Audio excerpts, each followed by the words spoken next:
Okay, Shabbat Shalom, Shabbat Shalom. We live on YouTube, Church of the Firstborn. Present, myself, Amayan, Isaac Imia, Ala Nathania, Tony. Got Brother Gabar, also present. So we're gonna get into this teaching. So it's the art of teaching without teaching / virgin birth 2.0. So I want to go over a couple of scriptures in the virgin birth that I didn't put out in my first video. Just touch on a couple of other scriptures briefly. But we're going to start off with the art of teaching first without teaching. We got to come to the book of 1 Corinthians chapter 14. 1 Corinthians, the 14th chapter. We're going to start there. Right? So we're going to deal with the art of teaching without teaching.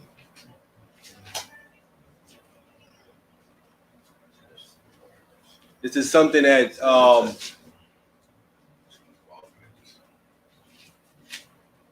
1 Corinthians chapter 14. We're going to start at verse 33.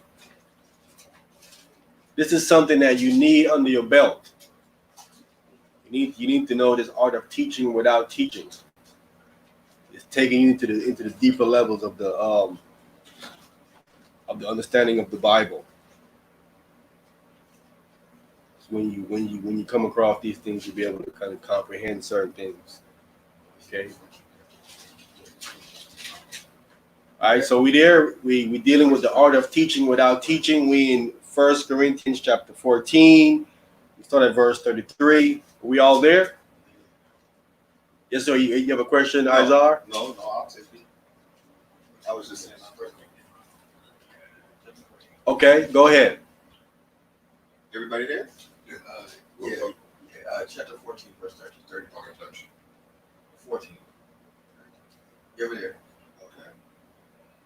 For God is not the author of confusion, but of peace. Can you call out where you at? And you read? Okay. 1 Corinthians chapter 14, verse 33.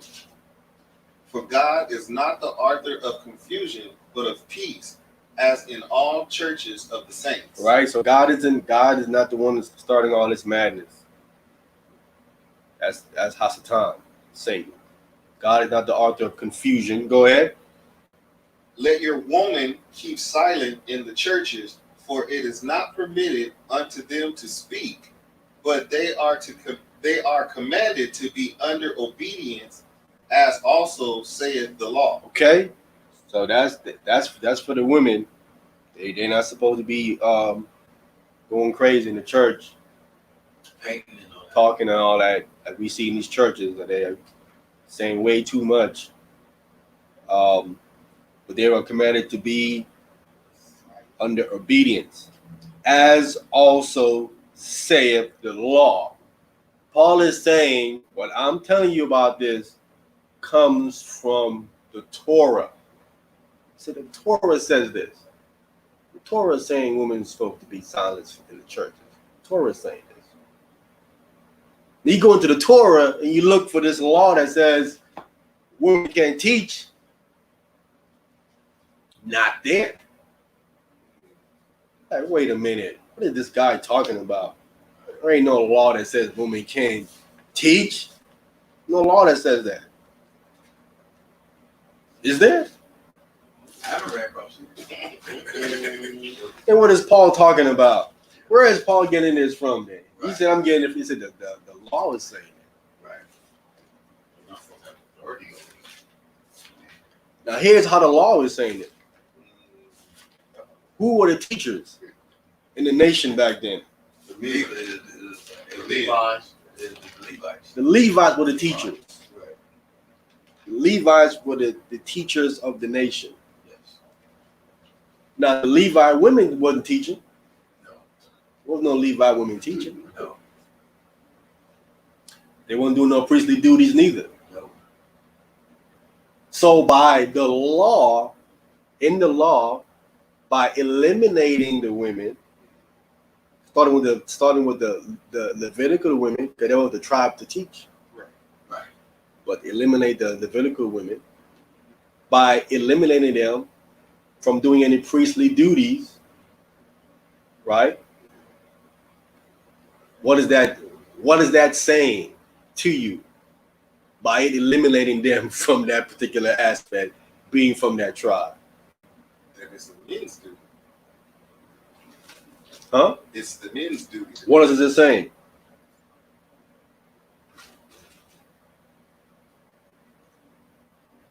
You mean what's saying? What is that saying by it eliminating them from that from priestly duties? I That mean, women can't be priests. What else is it saying? they have to be under subjection. What else? What else?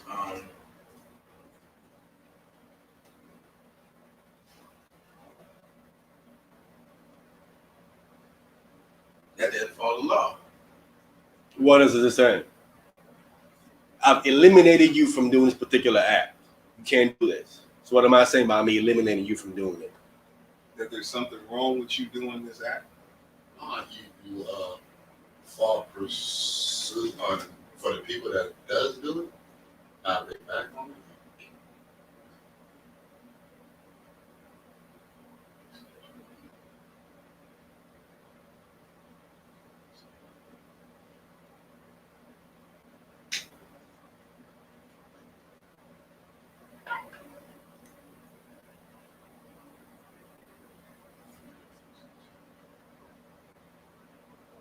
I sent him the link. Where is it? Hey Rick, I emailed you the link, bro. I emailed you the link to your email. Look at your email address. You can come on. I think you're on YouTube. If you want to come on, you got to click the link that I sent you. You'll be able to come on, and I'll add you to the conversation.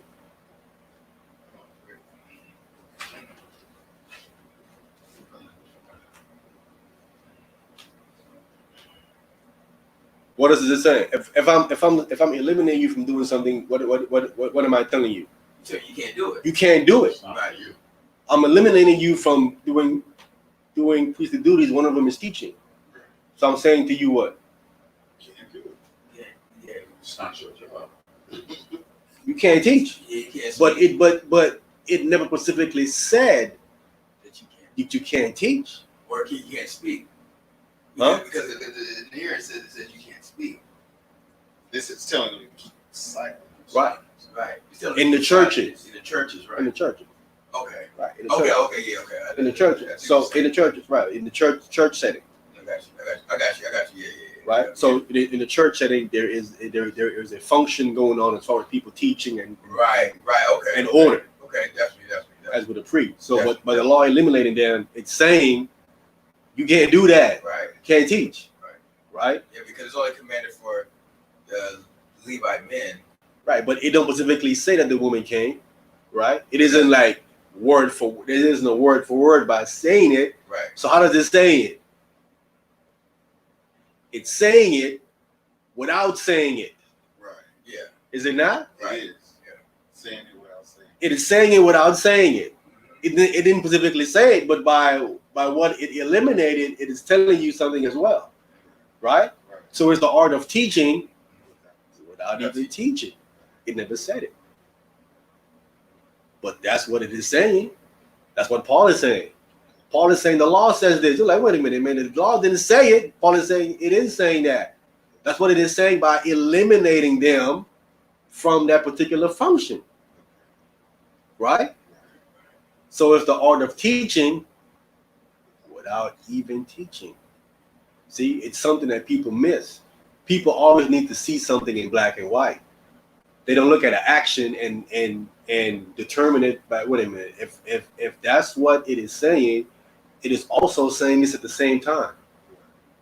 By eliminating them, it is also saying that they can't teach neither. That's why I eliminated them. See, that makes sense. that's the other part that people don't catch when they read certain parts of the Bible. But I never seen that. Well, let's read it again.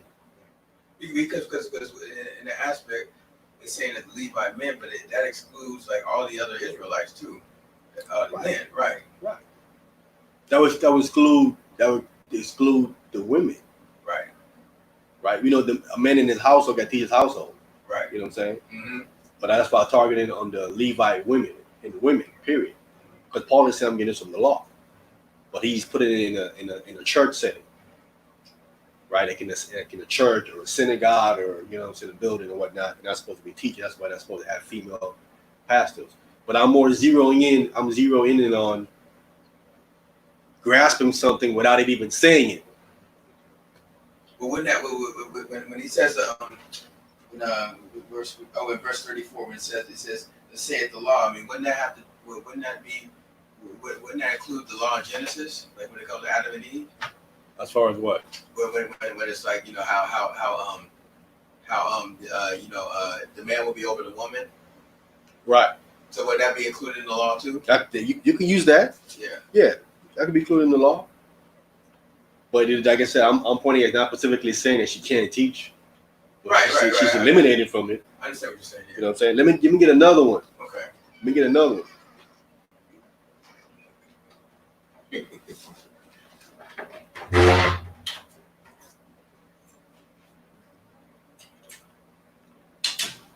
Psalm 75.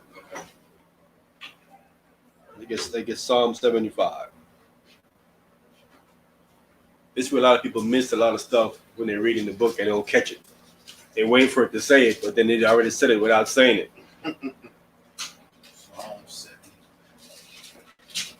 Yeah. The art of teaching without teaching. Psalm 75, and we're going to get verse 6 and 7.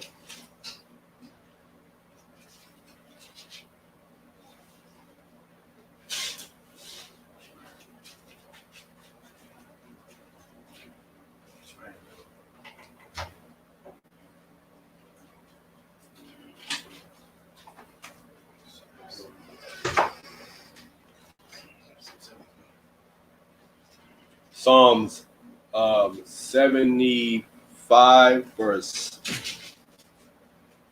6 and 7. I'll take it. Yeah. Yes. Psalms chapter 75. Let me add the brother on quick. All right, Shabbat Shalom, brother. Shabbat shalom, family. Hey, Shabbat Shalom. We're in Psalm 75, verse 6 and 7. Yes, sir. Okay, I'll take it. Psalm chapter 75, verse 6 and 7. Verse 6 says, for promotion cometh neither from the east, nor from the west, nor from the south. Go ahead. Verse 7. But God is the judge. He putteth down one and setteth up another. That's right. The Most High does that. So where does promotion comes from? The Most High. From the Most High. What direction does the promotion come from? North, Why you know it's north? because this was not mentioned. That's because it's not mentioned. You teaching without teaching. It's teaching without teaching. It eliminates the north. Right. It's telling you where it comes from by eliminating the north. It's telling you without telling you. Promotion comes from the north. It's the art of teaching again without teaching. That's a very, you have to have that under your belt, man. People have that on their belts, you know what I'm saying? So, got off again, didn't come back on. That was nice.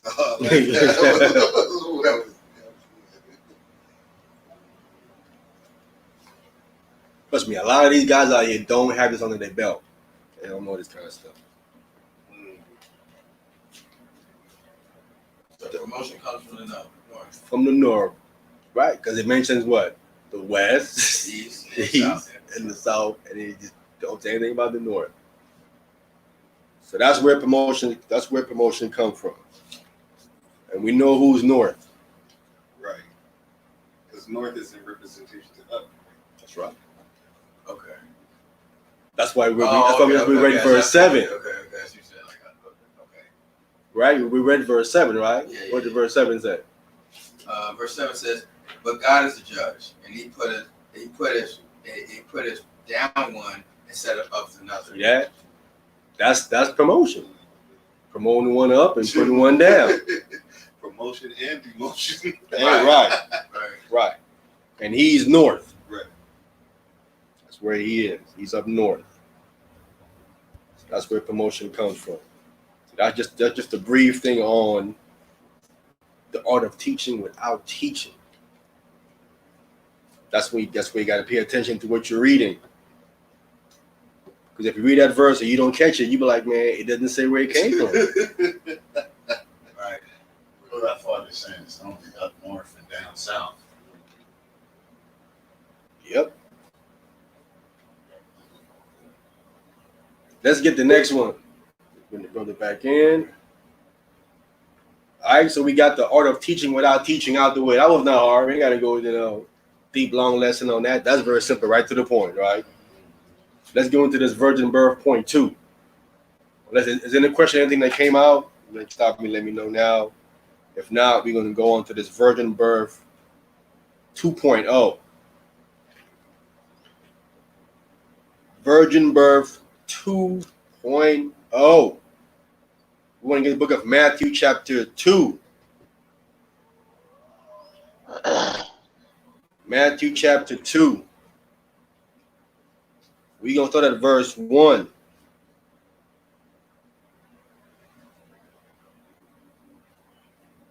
I said, if you missed chapter 1 in Matthew, I go over it thoroughly in my first part of the virgin birth class, which is the Immaculate Conception done, prove Christ didn't come through sex. I covered this whole chapter 1 here. I covered the whole first chapter of Matthew in that class. So who has Matthew chapter 2, verse 1? You have a question, Isaac? No. Okay. Yeah, all right, go ahead. Matthew chapter 2, verse 1. Now when Jesus was born in Bethlehem of Judea in the days of Herod the king, behold, there came wise men from the east to Jerusalem. They came wise men from the east to Jerusalem. Right? They came from the east. So we are direction where they came from. Wise men meaning there was Magi. Right? The wise men came from the east. They would come from the Parthian Empire. This empire is not spoke about a lot when it comes to the Roman, when it comes to the Romans' time. But this is an empire that the Romans could not conquer. They were just as big as the Roman Empire. But the so-called white men don't like to speak about them because they know they couldn't handle these guys. These were Parthians. I don't know if you see anything about these guys can ride on their horse backwards and shoot arrows. Oh, kind of like how like they do Wonder Woman. Like who? Like in the Wonder Woman movie, like it seems like that, like the way they be doing stuff like that. Kind of like that. These guys do it for real. Right. Zorro. That's probably where they got it from. Okay. These guys was bad when it come to their stuff, bro. You know what I'm saying? They ride on their horse and they turn around, Right. light you up, and turn back around and get it. You know what I'm saying? They were called Parthian Empire. Okay. This was where these Magi wise men would come from. And they were Israelites in this empire as well, too. It talks about that in the book of Acts. You have certain people from Parthia come out of here for Pentecost. So these were Magi. Magi. Probably priests. There's probably priests in the Parthian Empire. Like, so they come out of the Parthian Empire. Probably the priesthood in the Parthian Empire. And they come in east. They come into what is this day? To Jerusalem. All right. Okay. Go ahead. Verse 2, saying, where is he that is born King of the Jews? For we have... Hey, Shabbat Shalom. Shabbat Shalom, Maria. Shabbat shalom, y'all. Shabbat shalom. All right, so we got these. We in Matthew chapter 2. We did them this virgin birth 2.0. Okay. Go ahead. Someone What dropped verse? off. Of the bar. Gabar dropped. Okay, he probably gonna come back on. Okay, Matthew chapter 2, what verse? we in verse 2. Okay. Read it again. Matthew chapter 2, verse 2, saying, where is he that is born King of the Jews? For we have seen his star in the east, and are come to worship him. Okay, clearly, these men come from the east. They seen his star, and they come in to worship him. So these men obviously have what? They have pre-knowledge of a Messiah being born. They've been waiting for a sign. They've been waiting for a sign for this man to come. Where would they get this information from? That they're waiting for the Messiah to be born. There's only one Pharisees. place they could be getting it from. Huh? Pharisees. No, Oh, no, the Pharisees. King David.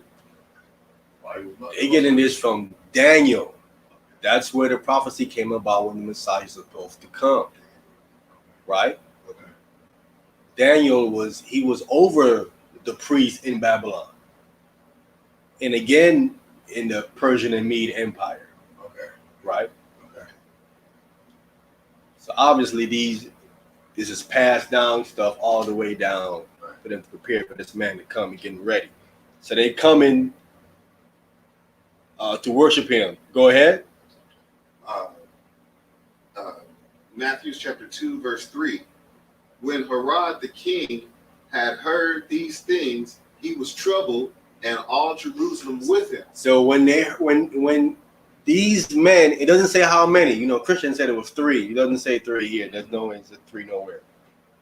But when these men come into Jerusalem, and Herod hear these things, he's troubled. He says, and all Jerusalem with him. That means what? These men rolled up in there with a what? They rolled up in there with an army. Remember, they come out of the rival empire, right? Ready to bust off? They ain't walking up in there just them. They mess around and get killed. They roll up in there with an army of men. Because why would all Jerusalem? Why would all Jerusalem be troubled? It was just a couple of men. Wouldn't be. It's like saying that a couple of men flew into LAX and all Los Angeles is like, whoa, hold up. Who are these dudes right here? Right? If these dudes fly up in here and they got nothing but missiles and bombs, everybody be like, whoa. So they're rolling with something with them to make everybody be like, wait, something's up. Right? So it ain't just 3 of them or a few of them. They roll up in there with an escort of soldiers. That's how you move back in them days. You just don't move like that. You move with you move with an escort of soldiers. You know what I'm saying? Like with maybe 10,000 men with you rolling, and they 10,000 roll up on Jerusalem. They're like, wait a minute, are you guys coming to kill all of us out? You going to sack the place? So they're all in trouble. They walk in saying, hey, where's the king of the Jew at? We seen the star in the east. Where he at? We come to worship this man. So when the star in the east, like what does it mean, the star in the east? Like they're not talking about literal star in the sky. Well, they said from their vantage point, there was in the east. Right. So they seen it from their vantage point. Right. So they seen a literal star. What you mean? Like, no. No, but they're saying a star. I'm thinking it was a star in the sky. No. So what does the star mean? We're gonna read it. Okay. Go ahead. Verse 4. And when he had gathered all the chief priests and scribes of the people together, he demanded of them where Christ should be born. Right. So he asking, where's the Messiah gonna be born? Go ahead. And they said unto him, in Bethlehem of Judea, for thus it is written by the prophets. And thou, Bethlehem, in the land of Judah, art not the least amongst the princes of Judah. For out of thee shall come a governor that shall rule my people Israel. Clearly. All right. So we see clearly here. That's from the prophets. We see clearly that the scribes knows what it says in the prophets about the Messiah coming. They quoted where he's going to be born. Go ahead. Verse 7. Then Herod, when he had privily called the wise men, inquired of them diligently what time the star appeared. And he sent them to Bethlehem and said, Go and search diligently for the young child, and when ye have found him, bring me word again that I may come and worship him also. Right. So he lying. Go ahead. Verse 9. When they had heard the king, they departed, and lo, the star which they saw in the east went before them. See that? The star which they saw in the east, it went before them. It was doing what? It was moving. It led them all the way from the east, all the way to Jerusalem. So he was moving. Is that a star in the sky? Not that one that I know of. So like what so you say like the star would be like if you going in the east, so it would just actually just rise up where it'd be like right to the top where No, it's leading them. right. I'm saying, but how would it lead? Like I'm saying, like would it, but like you would just follow the star and it would just keep continuing to move up. It'll be like straight up in the sky where you at that point. I wouldn't move up in the sky. It would just go in front of you. It was going in that direction. It would just be going. It was in the sky. And it would just go in front of you. I don't think it was as high as the star that'd be up there like that. Lower. It went before them. It led them to Jerusalem. Okay. Right? And it says it went before them. The star which they saw in the east says it went before them. Go ahead. Till it came and stood over where the young child was. See? It went and it stood over where the child was. Stopped right over there. Led them directly where he was. So we know that was no star in the sky. That was clearly one of the angels, one of the vehicles that they travel in. Can we say this the first Go ahead. GPS? Verse 10. When they saw the star, they rejoiced with exceeding great joy. And when they were come into the house, they saw the young child with Mary, his mother, and fell down and worshipped him. And when they had opened their treasures, they presented unto him gifts, gold and frankincense and myrrh. Right. Okay, so when they came, so they came into a house.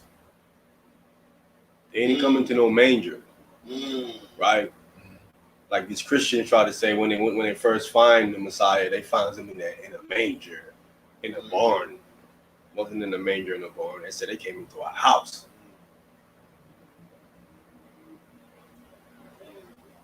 And it says clearly right here.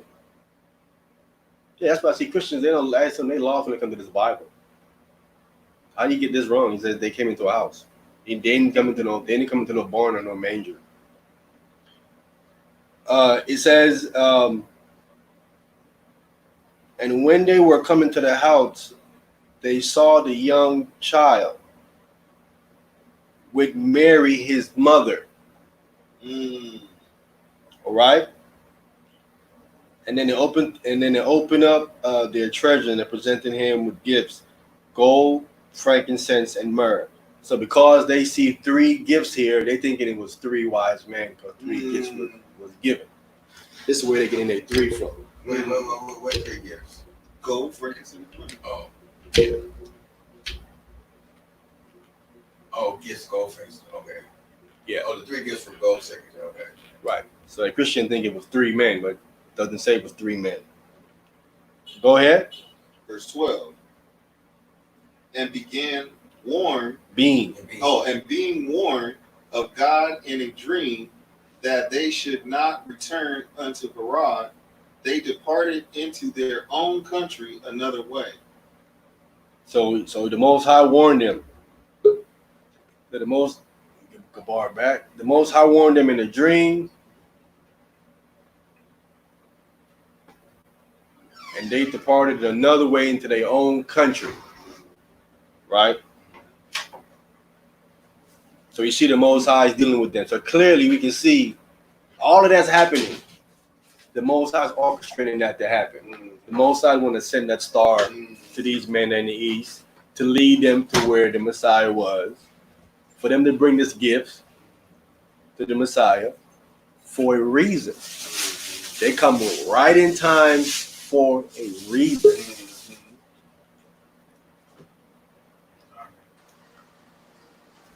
Hey, shalom, Shabbat shalom, bro. Shabbat shalom.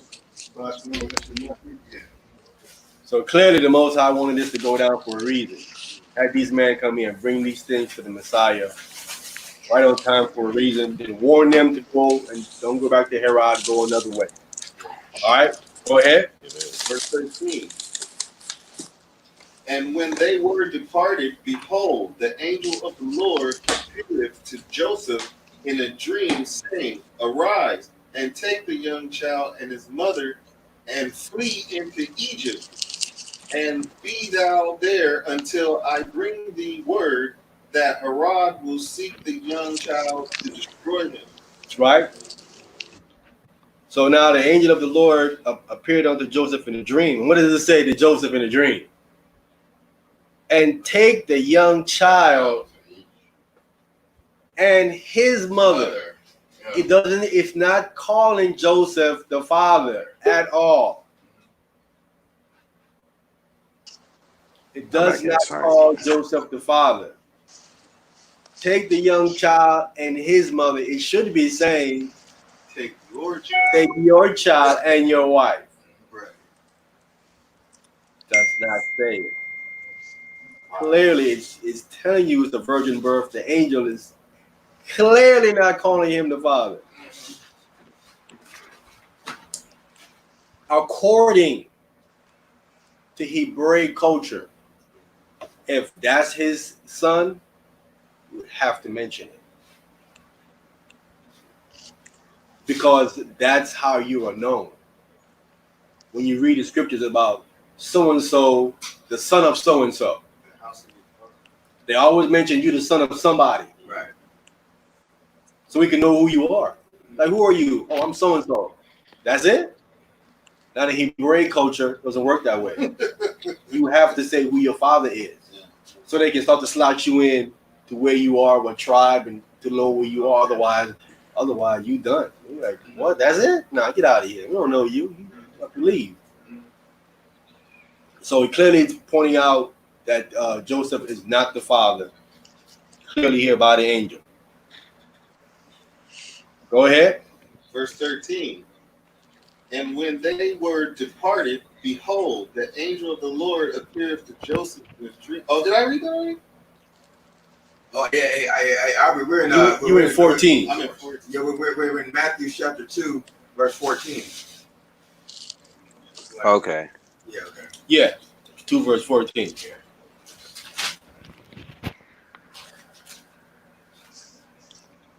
You ready? Yeah, go ahead. Okay, 14. When he arose, he took the young child and his mother by night and departed into Egypt, Go ahead. and was there until the death of Herod, that it might be fulfilled, which was spoken of the Lord by the prophets, saying, Out of Egypt have I called my son. Right. Stop right there. Now this is where the Tanakh only people say Matthew is off. This is where the Tanakh only people say Matthew is off. He said because Matthew was quoting a scripture and he's trying to equate it to Christ, but the scripture does not equate to Christ. They're trying to say the scripture equates to Israel. And I'm gonna come correct him and show him Matthew was on point, dead spot on point, and they're dead spot off. It's crazy how it's crazy how on point Matthew is, and they don't even see it. I'm sorry, we're on Matthew 12. Matthew chapter 2. Matthew's chapter 2, verse. 15. We're in verse 15. We just finished 15. We're going to 16. Yes. Okay, Yeah. no problem. Sorry about that. Yeah, we're in verse 15. I want you to read it again, then we're gonna go get Hosea chapter 11, verse 1. Read 15 again? Yes. Okay. Matthew's chapter 2, verse 15. And was there until the death of Herod, that it might be fulfilled which was spoken of the Lord by the prophets, saying, out of Egypt have I called my son. Right. So the non-believers in Christ saying that Matthew is crazy, he's You off. want to join the Bible study? He's trying to quote a scripture and equate it to Christ, but it doesn't equate to Christ whatsoever. That's what they're trying to say. Matthew's being deceptive. You have Hosea chapter 11, verse 1.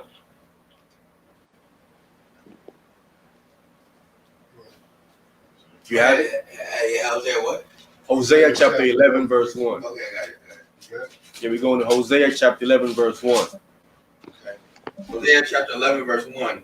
When Israel was a child, then I loved him, When Israel was a child and I loved them, and I called my son out of Egypt. and I called my son out of Egypt. See, they say, see.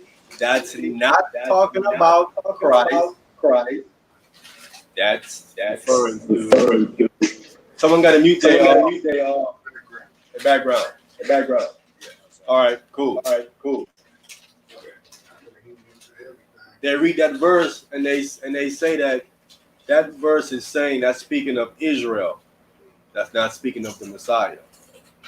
That's what they're saying. When Israel was young, I loved him, and I called my son out of Egypt. And they say, see, Matthew he's lying, he's a liar, lost his mind. He's trying to put something on Christ that does not apply to Christ whatsoever, is what he's trying to say. And I say to them, if Matthew is wrong, and this is not speaking of the Messiah where he read there in Hosea chapter 11. Right. I need you to go show me when Israel came out of Egypt, did the Most High call them out of Egypt, or did he deliver them out of Egypt? Show me where he called them out of Egypt. You cannot do that to nobody that's in captivity. If you're in captivity by under someone else, can I call you out of it?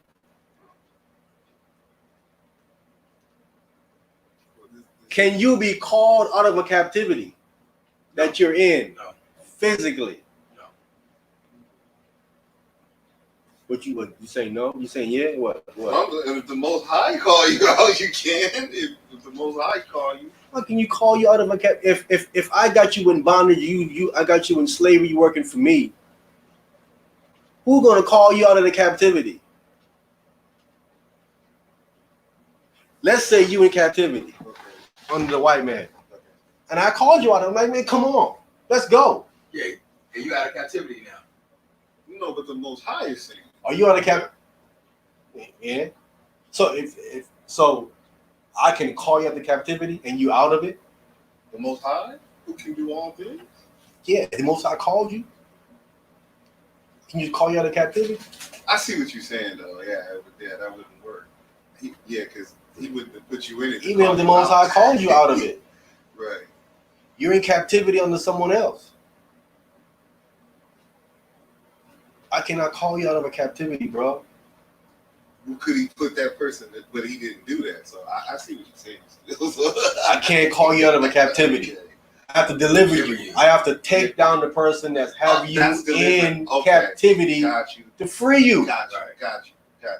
I can tell you go up in there and walk up into someone in some country and say, "Hey man, come on, y'all just come on, y'all just come on. Don't listen to them. Listen to them. Y'all ain't picking no more cotton. Y'all just come on, man. Stop it, Okay. Mr. Master, be quiet. I'm calling them out the captivity. He gonna say, "You are you?" and shoot you down.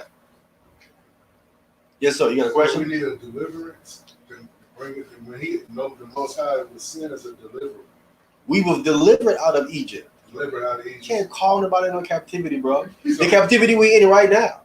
I mean, Are we gonna be called out of it? Nah, we're not called out of it. We ain't gonna be called out of this captivity here that we in. Until he sent us. We gotta be delivered out of it. He sent Moses to deliver us. Yeah. out of captivity. It's either there's a deliverer or the people that be in captivity let you go. That's the only way. It's either the only way you get out of it. So what is a calling? What is a calling? Because we just read it where he went in Hosea. Read it again in Hosea 11:1. Yeah, because they're saying that Matthew is crazy. Matthew's quoting Hosea chapter 11 verse 1, and they say Matthew is crazy because Matthew is saying, no. That's speaking of the Messiah. They're saying, no, that's speaking of the nation of Israel. Right? You said Isaiah 11:1? Yes. Hosea. Hosea. Hosea chapter 11 verse 1. Yeah, and it reads Hosea chapter 11, verse 1.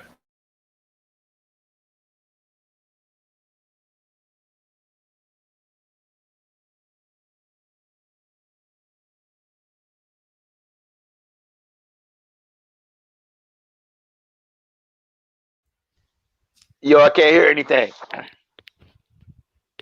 Can't hear anything either. I can't hear anything.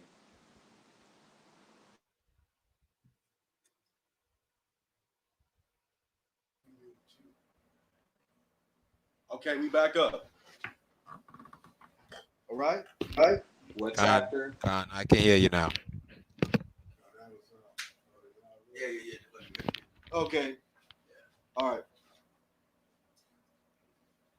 Can Where we at? 11:1 again? Because I was muted for a second there. I don't know what happened. How I get Hasatan is working in the background. I'm still there. I got it. Hosea 11, verse 1. When Israel was a child, then I loved him and called my son out of Egypt. Right. Okay. So they saying that how Matthew was crazy, and he's misquoting Hosea 11:1. Because Hosea 11:1 is speaking of the nation of Israel, and I'm saying, no, it is not. It is speaking of the Messiah. Now I'm gonna come to the Bible and prove it. I'm gonna prove that it wasn't a call. Because I asked these Tanakh only people, I said, show me anywhere,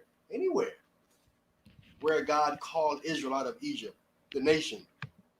Just show me any place where he called them out of Egypt. One place, any place where God called them out of Egypt.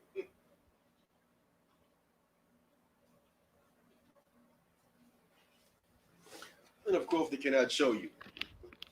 Yeah, I'll turn your mic up a little bit. You kind of went low.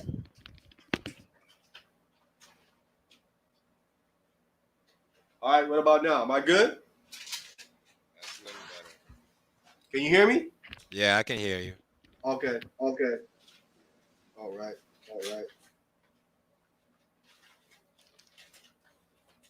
I want to come to the book of, can someone get Exodus? Yeah. 6. Wait a minute. Where we at?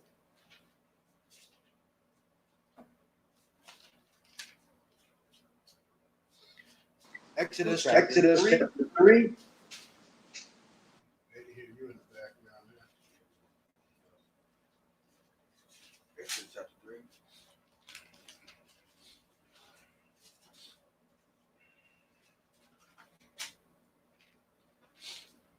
I want to get right to the point. That's chapter 3.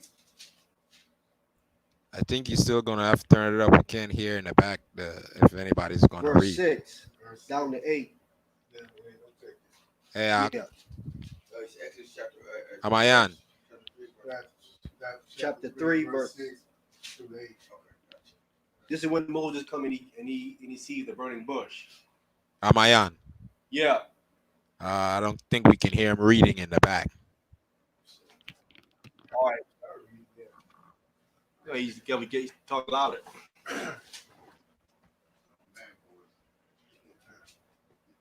Exodus chapter 3, verse 6. And moreover, he said, I am the God of thy father, the God of Abraham, the God of Isaac, and the God of Jacob. And Moses hid his face, for he was afraid to look upon God. And the Lord said, I have surely seen the affliction of my people which are in Egypt, and he have heard their cries by reason of their taskmasters, for I know their sorrow, and I am come down to deliver them out of the hand of the Egyptians, and to bring them up out of that land unto a good land and a large, unto a land flowing with milk and honey, unto a place, the Canaanites and the Hittites and the Amorites and the Physites and the Hivites and the Jebusites. Jebusites. All right. Okay. So clearly in verse 8, he said he came to deliver them. Mhm. See that? He said he come to deliver them out of the hand of the Egyptians. So it was a deliverance. It was not a call. So Hosea 11:1 cannot be speaking of Israel, because Israel was not called out of Egypt. Israel was delivered out of Egypt. Well, why does it say called him? Because it's speaking of the Messiah. That's why Matthew is quoting it. Christ goes down into Egypt, running from Herod, and then what happens? And then he called him out of Egypt. That's why it says, and I called my son, who was the Messiah, out of Egypt. That's why Matthew is quoting it. He's quoting it because it's talking about the Messiah. It is not speaking of the nation of Israel. But the Tanakh only people thinking is speaking of the nation of Israel in Hosea 11:1. Oh, But it is not. It is speaking of. they're saying that's a precept for that. So they're saying so they're saying they're quoting Hosea in Matthew. Yeah, Matthew is quoting Hosea. Right. He's quoting Hosea. But the people who don't believe in Christ are saying Matthew is being disingenuous because he's quoting something that pertains to the nation, and he's saying it pertains to their Messiah. So he's wrong. So I'm saying, no, Matthew is correct. Because Israel was not called out of Egypt. They were delivered out of Egypt. So when Hosea is saying, I called my son out of Egypt, it would have to be speaking of the Messiah. It would have to be. And we also know that the Messiah is also called Israel in Isaiah. Did you guys see that already? No, I've never seen that. We never seen him called Israel? No. Well, let's read it right quick.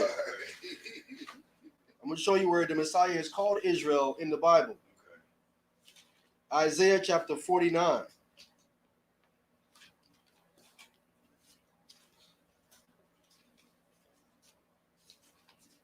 We're going to prove the Messiah is called Israel. Coming to the book of Isaiah, the 49th chapter.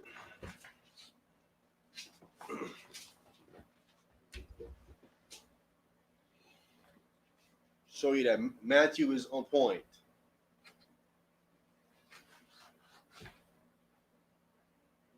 So who have Isaiah chapter 49 starting at verse 1? I'll take it. Isaiah chapter 49, starting at verse 1. It reads, Listen, O isles, unto me, and hearken, ye people from far. The Lord hath called me from the womb. From the bowels of my mother hath he made mention of my name. Okay? So clearly, he said, the Lord had called me from the womb. From the bowels of my mother have he made mention of my name. Yes, sir. He didn't say he called me from Joseph. That's, you know, from the whatever, you know, he said from his mother's womb, right? Yeah, he called him from his mother's womb. From his mother's womb, he made mention of his name. Now, What name was what name is that? what name is what? He said, make mention of my name. Correct. So Christ? Huh? Made, No, we gotta first go through the process of elimination. Oh, okay. You just can't jump there. You gotta eliminate certain things first. Because we're dealing with Israel here. Okay. So who? Hey, is Hebrew. Christ. No, Jacob. Oh, Jacob was Israel. His name was changed to Israel. So when you read it, so if I'm saying that Christ is called Israel, immediately people are going to say, wait. Right. Jacob was called Israel. Exactly. So how do we know it ain't talking about Jacob? Okay. Right? What are you saying? This first verse right here is the indication. It says, Okay. the Lord have called me from the womb, from the bowels of my mother have he made mention of my name. Jacob's name was not mentioned when he was in the womb. Not one time. When he was in his mother's belly, there was nowhere you're going to read where it talks about what his name was. He was named when he came out the womb. Yeah. Now let's see if the Messiah name was given when he was in the womb. Matthew chapter 1, verse 18. Let's read it. When he was in the womb, mention was... Yeah, I'm a young. Yes. I think, I mean, if it's possible, while you in it, Isaiah 45, 3 is a good verse to go along with what you're talking about, I believe. Isaiah 45 and 3. Yeah, where it say he surnamed them. And we know, like, when you surname someone, he surnamed him Israel. So he was saying, like, he's giving them his own name. Like, we get our name Israel, right? Because we were surnamed after someone. Isaiah 45, like, I think it's 3 through 4.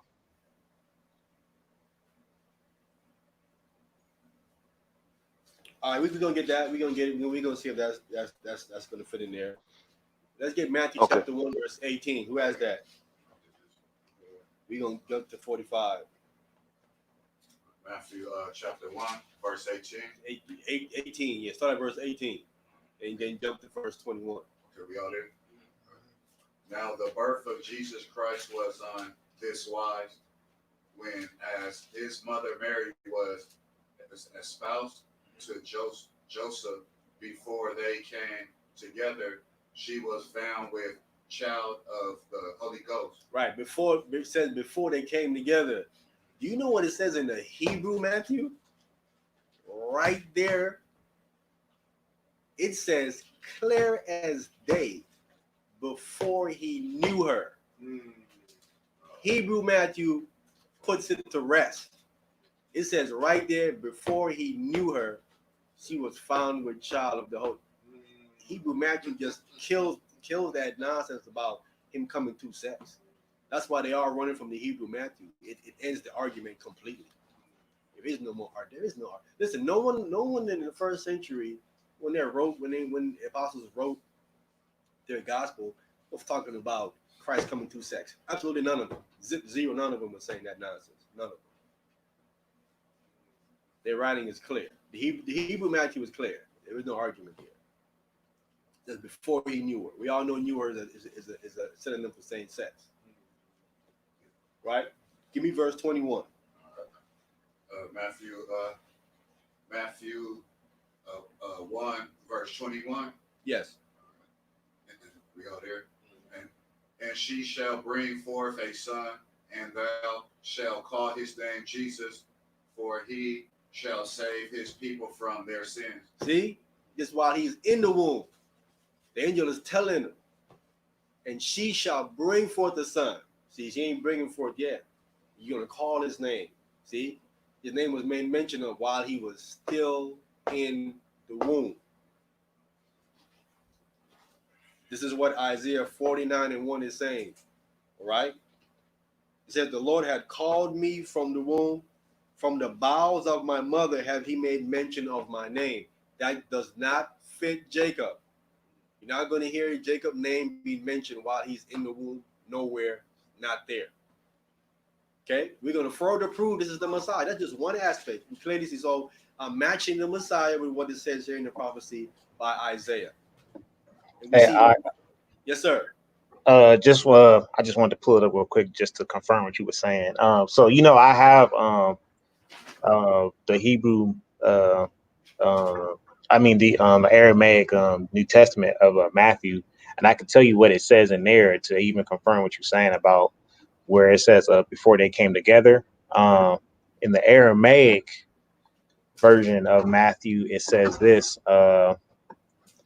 It says, now the birth of Yeshua the Hamashiach was like this, while Miriam, his mother. Can't hear you, Gabar. If you're talking, we can't hear you, Gabar. Can you hear me? Cannot hear you. What happened? You kind of low. I hear him okay over here. Something. Can you get louder? Get louder. I can hear. I mean, I'm like. Okay, got you now. Go ahead. Okay. All right. It says this. It says, now the birth of Yeshua the Hamashiach was like this, while Miriam, his mother, was betrothed to Joseph, without them being united, she was found pregnant by the Ruach HaKodesh. That's what it says in the Aramaic Matthew. Clear. Right to the point.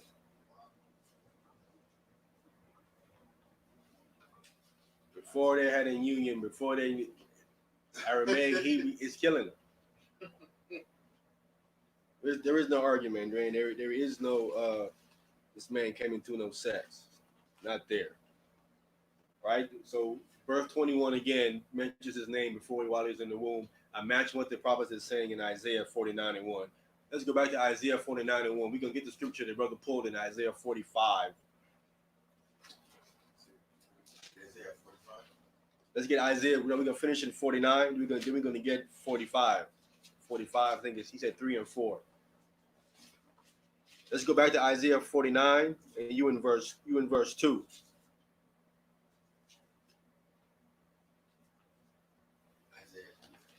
Who was reading? Was it you, Izar? Yeah, I'll take it. What do you say? Scripture? Isaiah 49. 49. We're in verse 2. Somebody was reading. Was Izar was reading? We just forgot. I don't think he read it. I think he read it. Who was reading? I'm gonna read it. Okay, I'm just fine. Somebody was reading. I knew I read Exodus. I know it was a Jew. I think it was Izar was reading because he had read Hosea 11. He was Matthew, so it was his own. That's what I'm saying. All right. So Isaiah 49, chapter 2. Verse 2. Verse 2. Isaiah chapter 49, verse 2. And he hath made my mouth like a sharp sword. In the shadow of his hand hath he hid me, and made me a polished shaft. In his quiver hath he hid me. Again, I don't know if it's the Messiah. All right, clearly. His mouth like a sharp sword. Who was more sharper than the Messiah when he was talking? None sharper than him. None sharper. All right, go ahead. Verse 3. And said unto me, Thou art my servant, O Israel, in whom I will be glorified. So see, we hear clearly we say he's calling them Israel. Thou art my servant, O Israel, in whom I will be glorified. Right? People interpret it again and saying it's talking about the nation. We're going to read down and see clearly This is not speaking of the nation, it's speaking of an individual. Go ahead. Then I said, I have labored in vain. I have spent my strength for naught and in vain. Yet surely my judgment is with the Lord, and my work with my God. Okay. Go ahead. And now, said the Lord, that formed me from the womb Formed him from the womb. Go ahead. to be his servant, To bring Jacob again to him. see, this individual is bringing Jacob to him again. It can be speaking of the nation because this verse says this individual is bringing Jacob back to the Most High. Go ahead.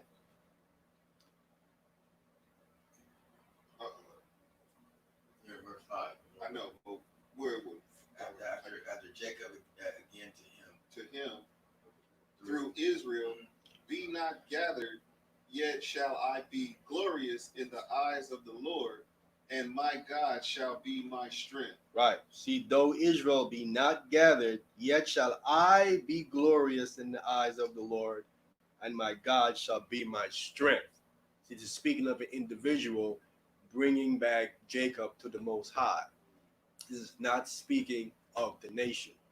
So in verse 3, when it calls this person my servant, O Israel, it is speaking of an individual that is being called Israel. And everything in here only fits the Messiah. It only fits him. Verse 1 tells you that his name was called when he was in the womb. That don't fit Jacob. It fits the Messiah. And bringing back Jacob to him, that's what the Messiah is doing when he dies on the cross. This does not fit the nation. Okay? Go ahead. Verse 6. And he said, it is a light thing that thou shouldest be my servant to rise up the tribes of Jacob and to restore the preserve of Israel. I will also give thee for a light to the Gentiles, that thou mayest be my salvation unto the end of the earth. That's only fits to him. That's just the Messiah. Nobody else. Doesn't fit nobody else. That only fits him. Okay? So to raise up the tribe of Jacob and to restore the preserve of Israel, and he's going to also give him for a light to who? The Gentiles. To the Gentiles.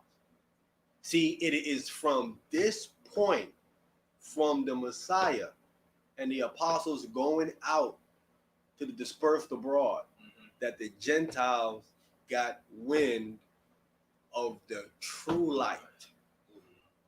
And it was the Messiah. That's who they was teaching.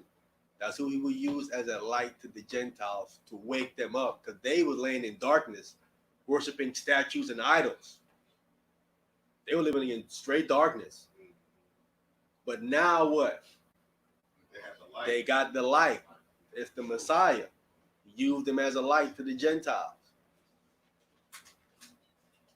Come on, that idol worship that they were in. Now this is the Gentiles of Israel, right? This is not the heathen Gentiles. This is the nation of Israel. So this is the Gentile non-Israelites. Okay. Non-Israelites. Okay. Because the first part says here that he's going to raise up the tribe of Israel, the tribe of Jacob, right? Right. And to restore the preserve of Israel. Right. That's dealing with the nation there, Okay. right? Then it goes on to say, I will also give thee as a light to the Gentile. So those two things are not Right. That's just the light. okay. Right. I mean, light in the Bible is knowledge. Right. To give us the true knowledge. But they got that through the preaching of the apostle when it was going out preaching the Messiah. That's how they got wind of it. That's how they got knowledge of the true light, the true information. So this chapter here proves that the Messiah is called Israel because it only fits him. And it calls this servant Israel. Let's go back to Matthew and finish it off. Hey, there's also So another Matthew is precept. on point when he quotes Hosea. Like I said, I asked these Tanakh only brothers to show me Israel being called out of Egypt, and they can't show it because it's just not there.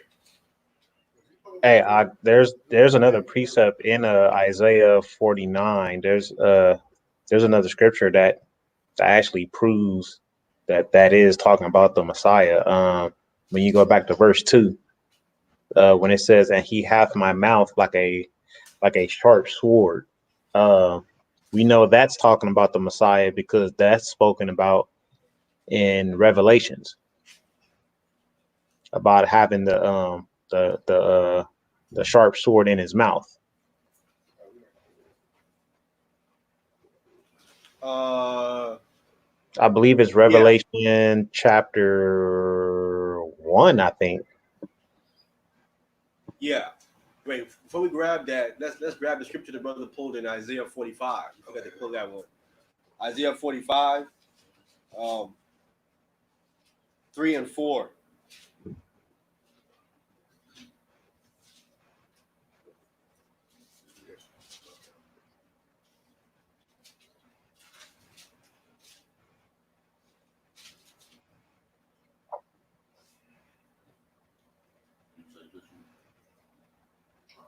Isaiah 45 from the top. No, 3. Verse 3. Verse 3. Isaiah 45, verse 3. Yeah.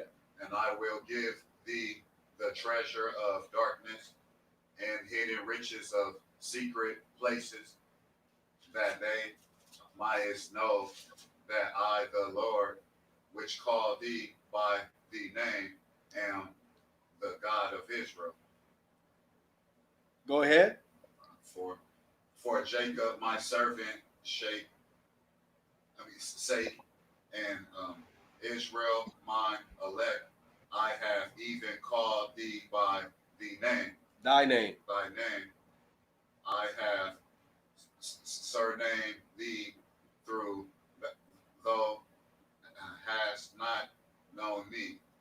I've surnamed thee, though thou hast not known me. Right? Okay. No, this is not speaking of Israel. This is not speaking of. This is speaking of Cyrus. Let's read verse 1. Okay. Isaac 45 at the top. Yes. Thus sang the Lord to his anointed, to Cyrus, whose right hand I know I have holden, to subdue nations before him, and I will loose the loins of kings, to open before him the two leave gates, and the gates shall not be shut. Right. This is speaking of how the Babylonians were taken down. The Babylonians were taken down. There was a waterway under Babylon. Babylon is surrounded by water. They put it where it's surrounded by water. It's a long bridge you got to pull down to go to the land. But it was made in a certain way where you can't attack it because there's the water in between. You have to cross over. Underneath, though, there was a waterway underneath where you had gates locked. You couldn't get in. So the army went under, blocked the water, went underneath to attack because there were walls too high. You couldn't attack and go that way. You had to penetrate from the bottom. This is the historical record. The historical record says that when the Persian went down there, the leave gates were open.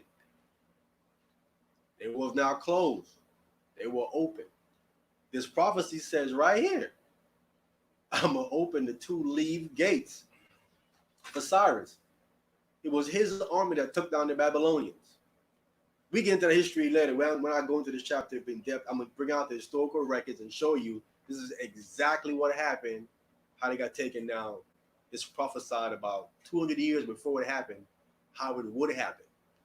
And call Cyrus by name before he was born 200 years in advance. This is exactly what took place. I was taken down, these two leave gates. So this chapter here, when it talks about I've surnamed thee, thou have not known me, he's speaking to Cyrus. Cyrus don't know the Most High like that. He's a Persian. So Right. Is he Israel? No. Okay. Cool. He's not. His father's an Israelite.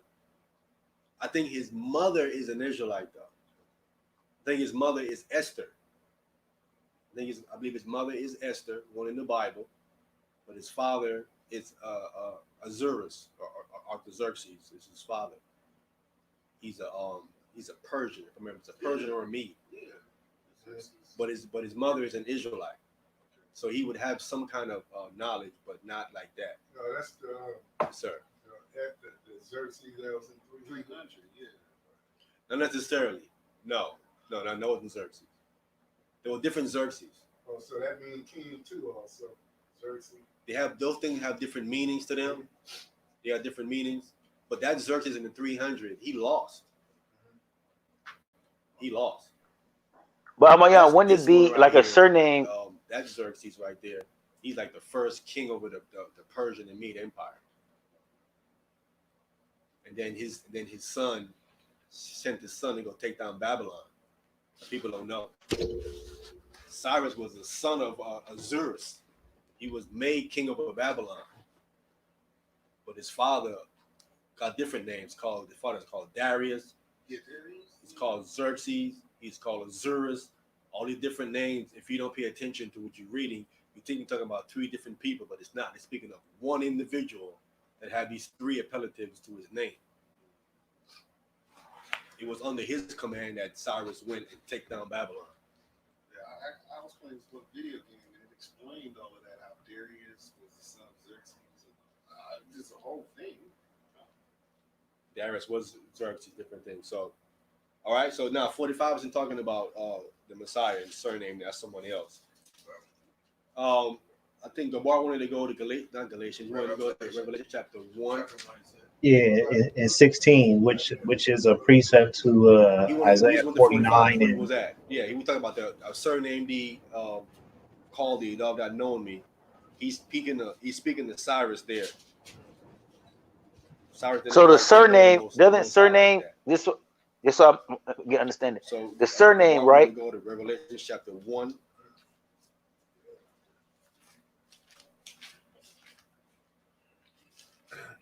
They show it in that other 300 that how that Xerxes lost. Yeah, that first one, he never attacked. Spartans like He didn't attack them. He's the first one over the Persian and Mede. That was like the last dude that was over there. The second to the last dude that attacked them. Let's say, but when he attacked them, it weakened his army dramatically because he went up in that little the narrow passageway, and the 300 massacred most of his army. They died, but a lot of his army died trying to kill the 300 in that little narrow pathway where he can only come through there. So they went up in there, and his army was depleted. It would have got away with it with that damn punchback. I know. It's gonna mess everything up. Yeah, it's always where it's always a you know how it is. It's always a traitor.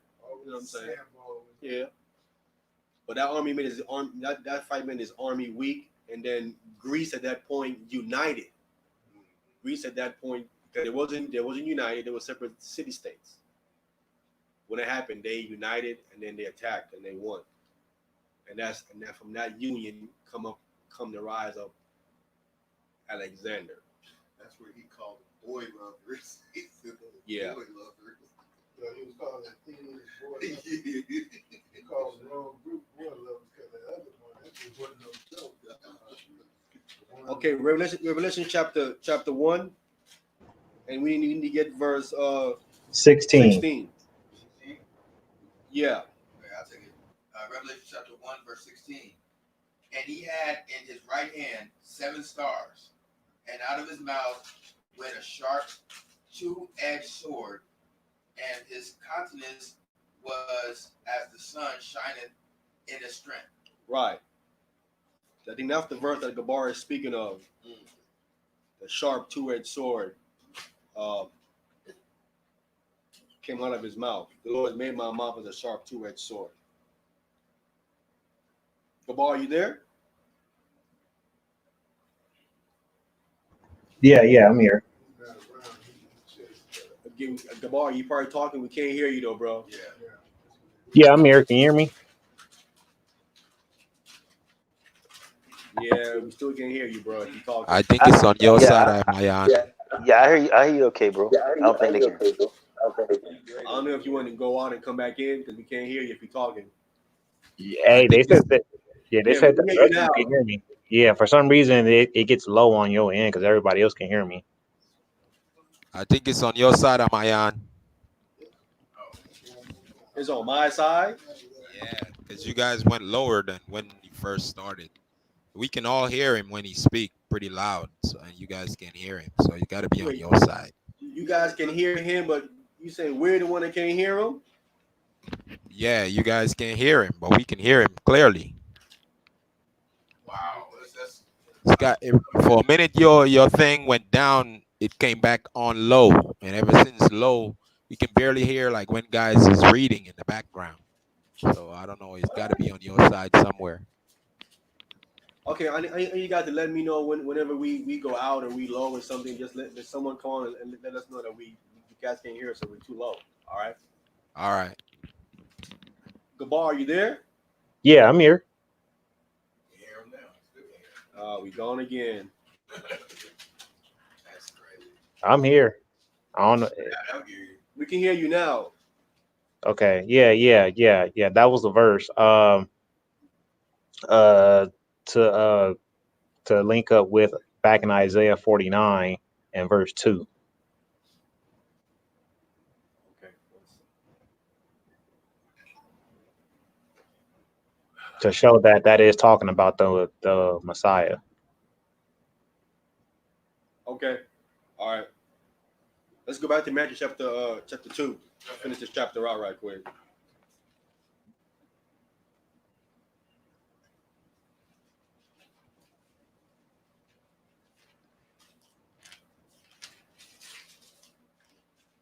All right. So again, Matthew is on point when he quotes Hosea chapter 11 verse 1 and saying this belongs to the Messiah.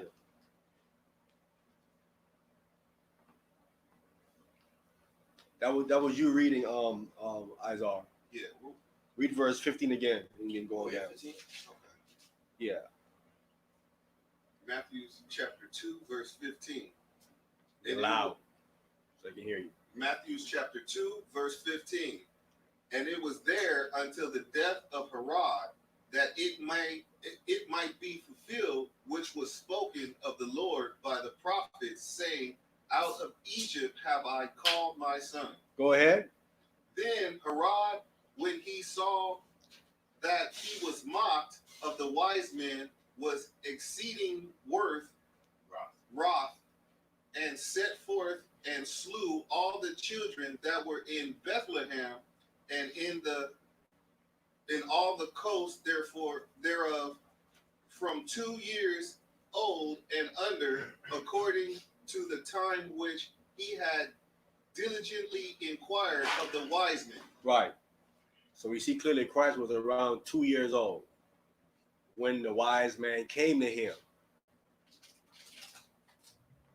2 years old, around that age. So he didn't come to him when he was just born in a manger. The scripture depicts Christ as just like he's this little baby, just born in a manger in a barn. When these wise men came to him, he was like around 2 years old. By the time they got there, he was 2 years old. Okay? So their depiction of him with the wise men and all that's wrong.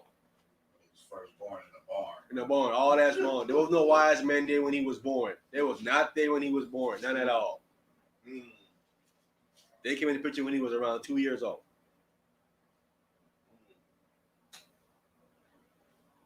So all that stuff about baby Jesus that they talking about is all off. All off. All of it is off. The nativity, what do they call it? The nativity? The nativity, yeah.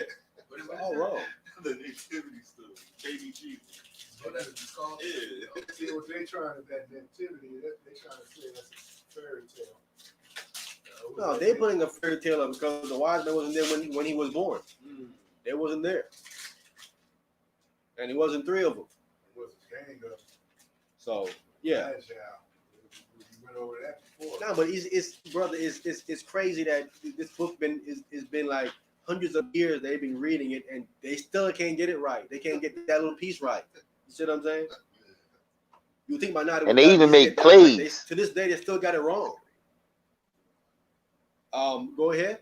Verse 16. Then Herod, when he saw that he was mocked of the wise men, did I read that already? Yeah, read it again though. Okay. Of the wise men was exceeding wrath, and sent forth and slew all the children that were in Bethlehem and in all the coasts thereof from 2 years old and under, according to the time which he had diligently inquired of the wise men. Right. So let's be clear. He was killing the sons, the male child. He didn't kill daughters. He wasn't killing the female child 2 years old. Okay, he looking for a male. So he was killing the male child around 2 years old, and that's one of the reasons why John the Baptist's mother took him and they fled into the wilderness. That's where it says he was in the wilderness until the Most High called him out of the wilderness, because Christ and the Messiah is only 6 months apart. So he would be in this category here. So he had to flee. He had to flee into the wilderness. I want to read it so we can read it. Let's get the book of Luke. Show you that his mom took him into the wilderness. Luke chapter 2.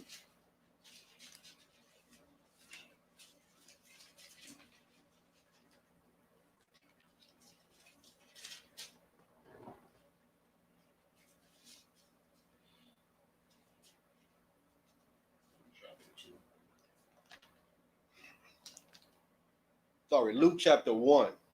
Luke chapter 1.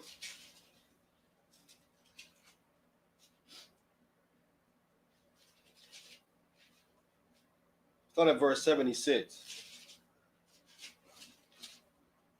Luke chapter 1, we get at verse 76 down to verse 80. This is speaking of John the Baptist. Luke chapter 1, verse 76, and it reads, "And thou shalt be called the prophet of the highest, for thou shalt go before the face of the Lord to prepare his ways." Verse 77, "To give knowledge of salvation unto his people by the remission of their sins." So that's what John was doing when he came. He was baptizing them, what? For the remission of sins. Just talking about him. Prophesying when he was young. Go ahead.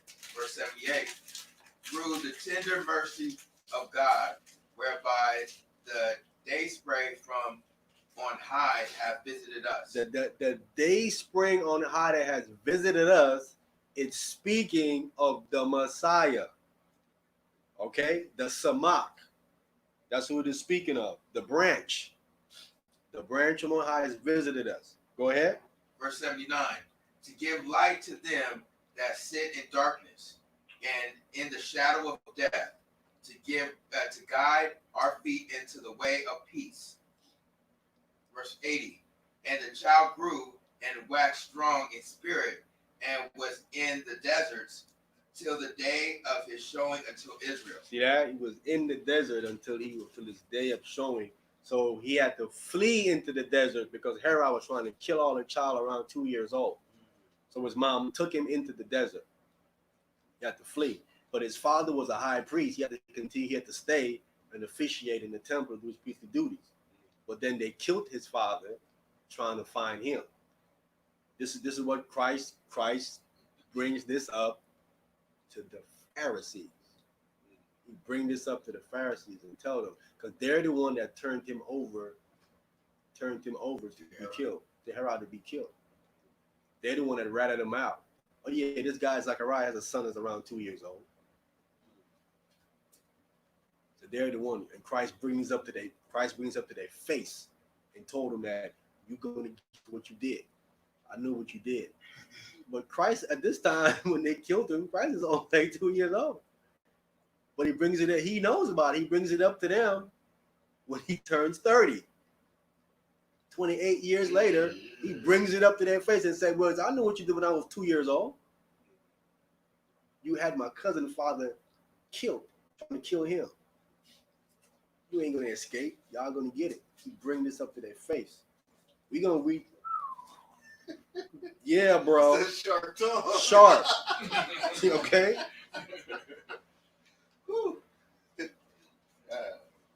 you sharp, None bro. sharper, man. None. None sharper. Let's go back to Matthew chapter 2.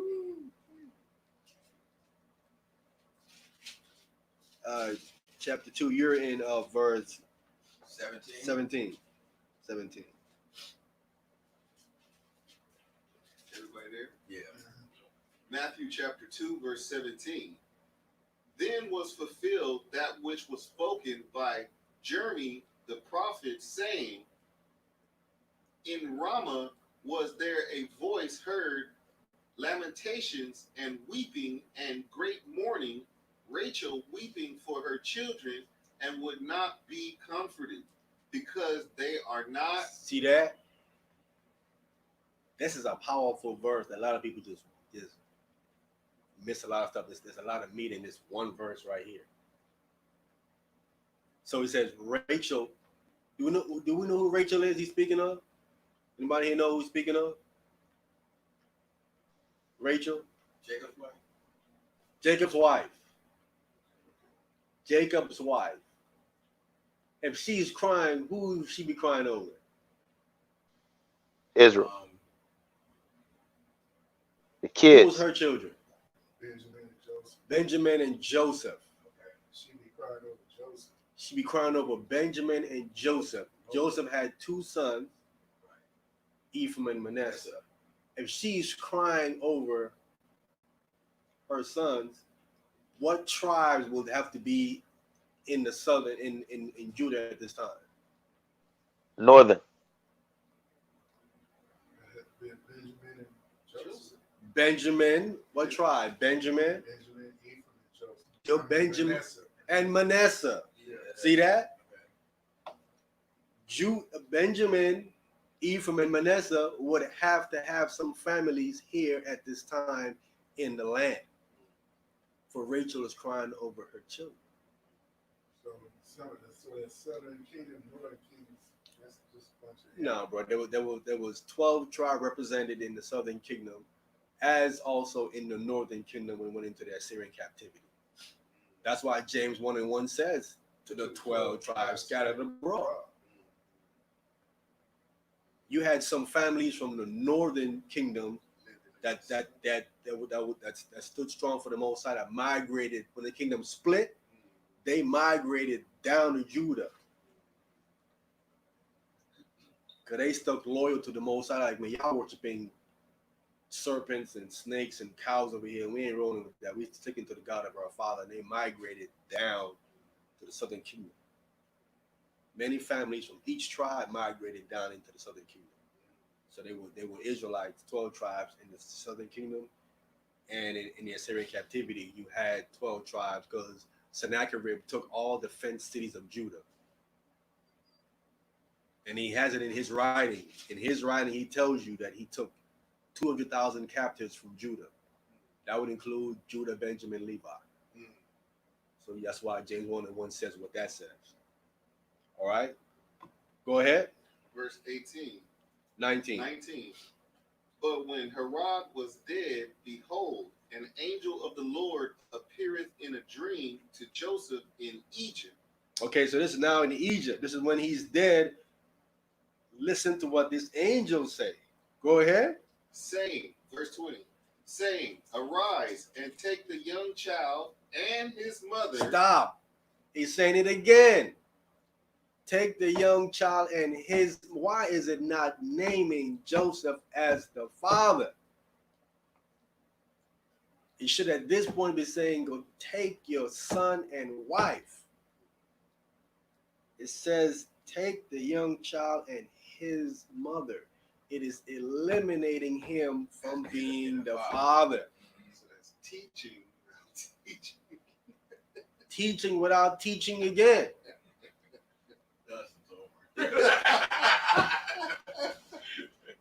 This is the angel. This is the angel of the Lord. They got it right. They don't make mistakes like that. Right. That's teaching without teaching. Yeah. Listen, these guys don't never come to these verses here. You ask them, explain to me why is the angel eliminating Joseph and not mention him as the father. You don't see this nowhere else. Mm. This kind of phrase is found nowhere else.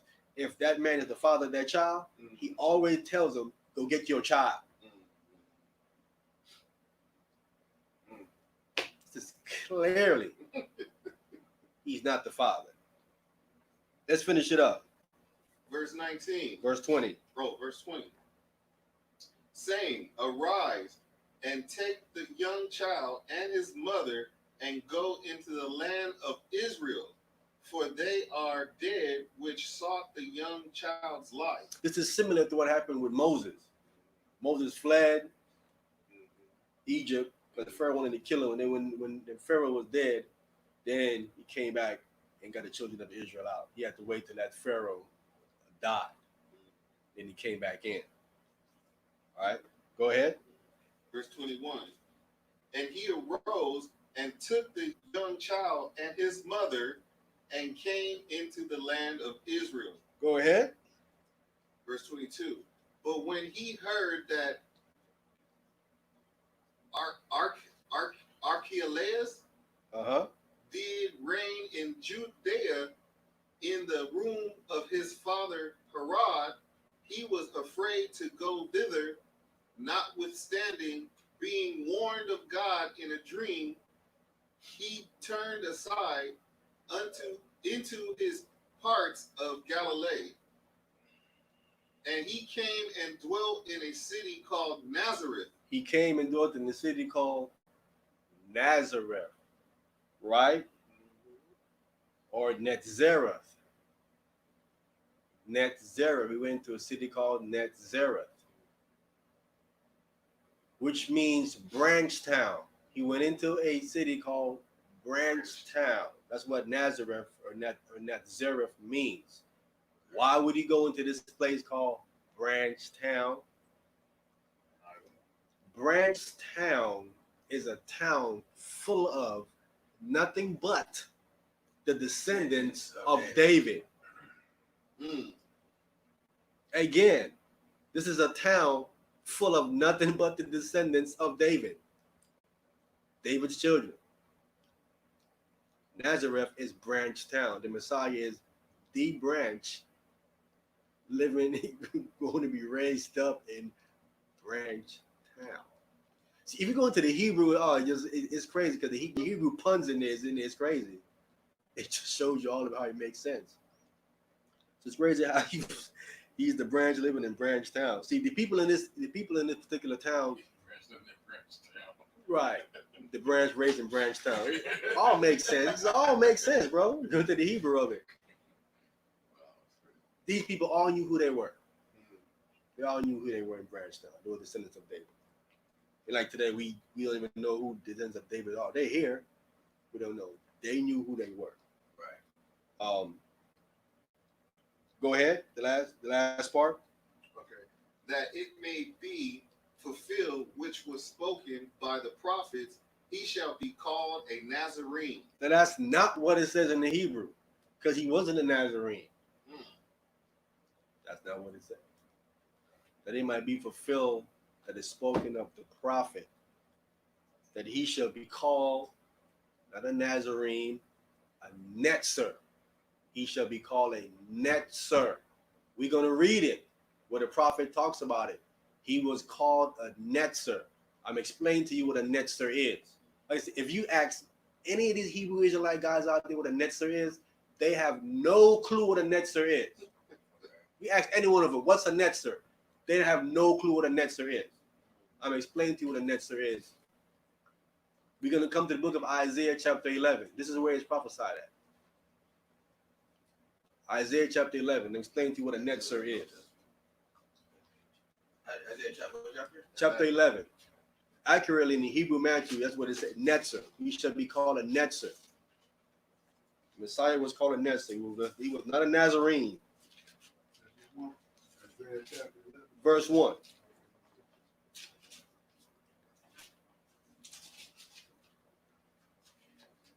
Isaiah chapter 11, verse 1.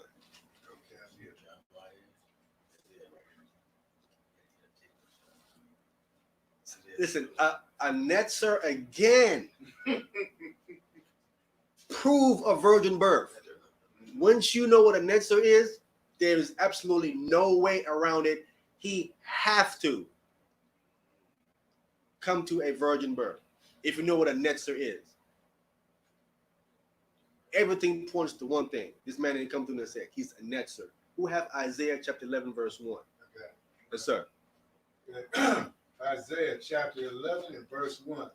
And there shall come forth a rod out of the stream of Jesse, stem of Jesse, and a branch shall grow out of his roots. Stop. Okay, so there shall come a rod out of the stem of Jesse, and a branch. That word in the Hebrew is a netzer. Okay.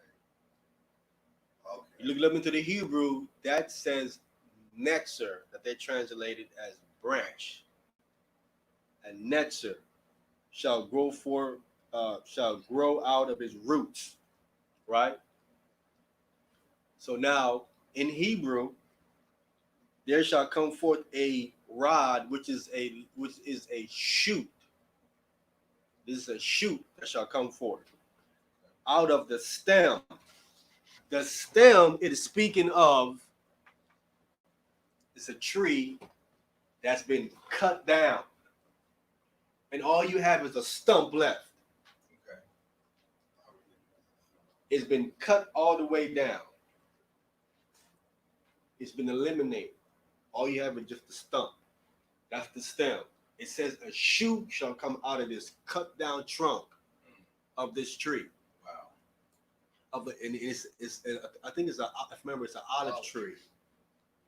This still happens today in the land of Israel. You can go look at this. I didn't have the pictures to show you. When this tree is cut down to its stump, it grows back up a little farther away from the original trunk. From the original trunk that's been left, a few feet away, it pops up out the ground again and comes back up. That's why it says the shoot shall come out of this trunk. It doesn't grow back in the same spot where it was. It comes off a little distant away from it. It actually happens. That's what a netzer is. It's something that shoots out of an original tree trunk that has been cut down and shoots over from it. That's why the Messiah, when you read in his lineage, he used the word begot. It comes to a point where what? That's cut down. You stop using the begot form, and it comes to his mother. And since it coming through the man, it comes to what? Right next to the man is the woman. It comes out of the woman without a man. That's what a netzer is. It's proven again a virgin birth. None of them know what this is. Ask them. Take a chance. Ask them what a netzer is. They go, I don't know what a netzer is. You don't need to know that, huh? This netzer prove again. That's why he should be called a netzer. He comes out of a cut down trunk. Virgin birth proven again. So that's what the prophecy is actually really saying here. Okay. Is there any questions of what has been brought out before we move on? Like I said, this information is in the class that I did. The first information that I did, the first class on the virgin birth, I have that in. Actually, I have more in there, as a matter of fact. Yeah, I was watching this. I was watching actually this week. And I think I got like halfway through it, man. But it was a lot in that first half. Yeah, it was a lot. It was a lot in that first half, for real. Oh, I got one more. I got one more. Just checkmate scripture again. That necessary checkmate scripture. Luke chapter 2. Luke chapter 2. Luke chapter 2. More on this virgin birth. So the Messiah is not called a Nazarene. It's not a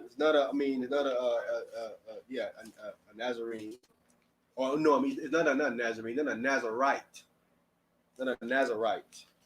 Because it's a Nazarite vow. He wasn't a Nazarite. He was a netzer.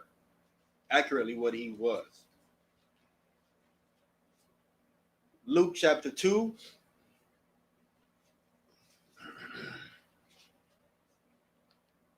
We want to get right to the point.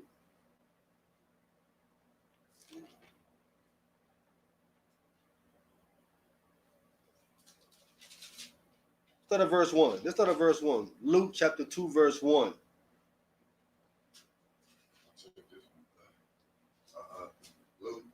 Luke chapter 2, starting at verse 1. And it came to pass in those days that there went out a decree from Caesar, Augustus, that all the world should be taxed. Go ahead. This taxing was first made when Cyrenius was governor of Syria, and all went to be taxed, everyone into his own city. Okay. This is not a taxing. Not taxing. No, not a tax. This is It says tax. it's registered. It's a what? To be registered or enrolled Enrolled in what? in the census. To be census. How would you get taxed in the census? Because the Greek word is apographite, and it means a census. It does not mean tax. This is where the brothers get Christ was born in April, because that's tax time today. So when they read this tax, they thinking that Christ was born in April because that's around tax time. So that's where they get the information from, trying to find his birth date, that he was born in around. Yeah, but Spring to April. but tax time is American time to be taxed. It's not like he was not born in America and they did not have. But they linking it because they're saying that. It don't make no sense, dude. No, I'm thinking what they was teaching. Okay. They were saying it because America symbol is the eagle, and the Roman symbol is the eagle. So this is the latter Roman Greco Empire is how they understand it. So they're thinking, okay, well, they were taxing in tax time, so that's how that was their logic. I'm just letting you know what they were saying back then. That doesn't make any sense. But yeah, see, you saying that now, but if you came back then, you'd yeah. question it. You'd be like, yeah, that's deep. Right, it's wrong. Right. It's all wrong. Yeah. Because You're right. I can kind of see how they would put that together. Like Right. that. Because actually, tax season starts at the end At the end of in January. December, At the end of January. Right. That's what I was getting at. Yeah, but they're gonna say that we knew he wasn't born in the winter. Right. That's winter. Right. They're gonna say, well, we know it ain't winter, so they're gonna equate it towards spring. Right. So they would say April. Right. So they would say April. Because matter of fact, tax thing is over now. It's because it's what May. Yeah, but I'm saying, but the deadline is, I think it's May, and I mean April something. April 15th. Yeah. Right. So they're saying it's around that time he was born in this. They don't know. They didn't give a date, but they're saying it's around Passover, springtime is what they were saying his birth. But did he pass away on the Passover? Did he die? Say again? Did he die on the Passover? Yes. Okay. All right. I got a question. When he came, when they didn't find him on a Sunday, on the first day of the week, and then he arose from the grave around that time, and then he was, going around. People didn't know who he was, as another person or something like that. But I'm trying to say that because it says something about that was like he made a second coming. Second coming. Yeah, second coming. I mean, that's No, he resurrected. It's a resurrection. Okay, that's a resurrection. Right. Okay, so that be something like a second coming, or he? No. Okay, No. that'd just be a resurrection. That's a resurrection because he died to the grave. Okay, He resurrected. all right. Right. So his second coming will be In the future. being in the future Right. sometime. Okay, Right. that's what I want. I just read somewhere else, and I wanted to know that's because somebody said, "Oh, he already made a second coming." I heard that. Yeah. But it says the second coming was a resurrection. Yeah. I just want to get that straight. Well, the real second coming is when he comes, he's not leaving. Right. He's reigning. Right. I wouldn't. Yeah, we would consider that a second. Right. Well, the Greek word Perusia means presence. It's not coming. It's presence. So he make his presence be Right. known. Presence. When He comes be back, here. When he's Yeah. here, he makes his presence. Because when he came here, when he first time he was here, he was present. Present around amongst his brothers. Right. He was present. So, So you wouldn't call it a second first coming, it's accurately a second presence. second presence. So when he make his second presence around it, Right. He's not leaving. He's staying. Not going nowhere. That's accurately what the Greek is letting us know is actually really saying. The English, like I said, the other English dudes is horrible, bro. Real bad. You get the wrong understanding of what's being conveyed to you. You just stayed in English too much. You get it wrong. Let's finish off in Luke. So that's where the brothers get they thought back then he was born in April. That's what I they mean, thought. I can see how they can try to make that fit though. Yeah, but that's not. I'm like, Yeah. like that. That's America's in April. yeah, they just try to see the way I look at it is they got so much hatred for America. Yeah. They make up any damn thing. You know. That's the issue, bro. You cannot be looking at things through the eyes of hatred. Yeah. You're not going to get the right understanding of what's going on. Hatred blinds you. They You can't are move like blinded, that. and they are blinded. I mean, Yeah. just look at it. It's Just gonna listen blind to you. them. Yeah, it's gonna blind you, bro. You Listen to 'em. can't operate in that mind frame. Listen to them. I Yeah. guarantee if they was out here in the street speaking, all the white people walking through, they'd be all on. The police would have been called on. Yeah. Who was reading? You. I was reading. Yeah, Somebody, oh, no, he was reading. Oh, you was reading. Yeah. yeah. Go ahead, Tony. Yeah, verse 4. Verse 3. Verse 4. Luke, verse 4, Chapter 2. chapter 2, verse 4. And Joseph also went up from Galilee, out of the city of Nazareth into Judea, into the city of David, which is called Bethlehem, because he was of the house of lineage of David. Right. See, he's of the house of the lineage of. See, he's also from the line of David. That's why his lineage is given to you in Luke, and his wives in Matthew, and that's why both of them live in Branchtown, because that's where descendants of David live. Okay, go ahead. To be taxed with Mary, his espoused wife, being great with child. All right, stop right there. Stop right there. This is the verse right here. So to be enrolled into a census, Right. Okay. with Mary, his espoused wife, being great with child. So what does it spell? That's an oxymoron. So bro. what does it supposed to mean? Espoused means to be engaged. Okay. Can you have an engaged wife? No, you can't have an engaged wife. It would make no sense. Right. After she's your wife, the engagement is done. Right. Exactly. See? Now she is great with child. I mean, she's like 9 months getting ready to have the baby. Right. And it's called her what? Expound.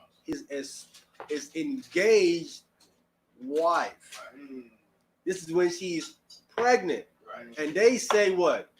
Sex is marriage. Right. Once he sleep with her, he has consummated the marriage, which would end the espousal. Yeah. But Luke is saying right here, while she's 9 months pregnant, She's still espoused. Right. He is not consummated yet, even though she is 9 months pregnant. He still has not laid with her. Now, they will argue and say, well, brother, why does it call her wife then? Ha ha, aha. Taste the soup. Taste the soup. Aha. Where's the spoon? Taste the soup. We're going to read why it calls her wife. Even in an engaged state, is going to call them wife according to the Torah. An engaged woman is considered your wife even though you have not consummated with her. But once you consummated with her, the engaged part drops off automatically. Right. So this verse is telling you that he has not slept with her. He's still in the engagement process. Now let's get it in Deuteronomy chapter 22 to show you that even when you engage, you can be called a wife. The only way the engaged part drops off is when he actually consummates. And he has not consummated yet. She's 9 months pregnant. Deuteronomy chapter 22. We're going to go to the law and show you someone that's engaged can still be called your wife, even though you have not consummated with her. Deuteronomy 22, let's start at verse 22.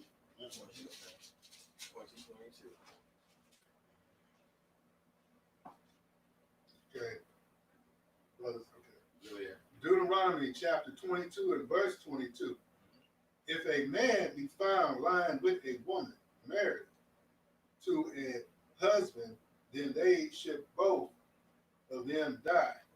Both the man that lay with the woman and the woman, so shall thou put away evil from Israel. Okay, that's the law on adultery.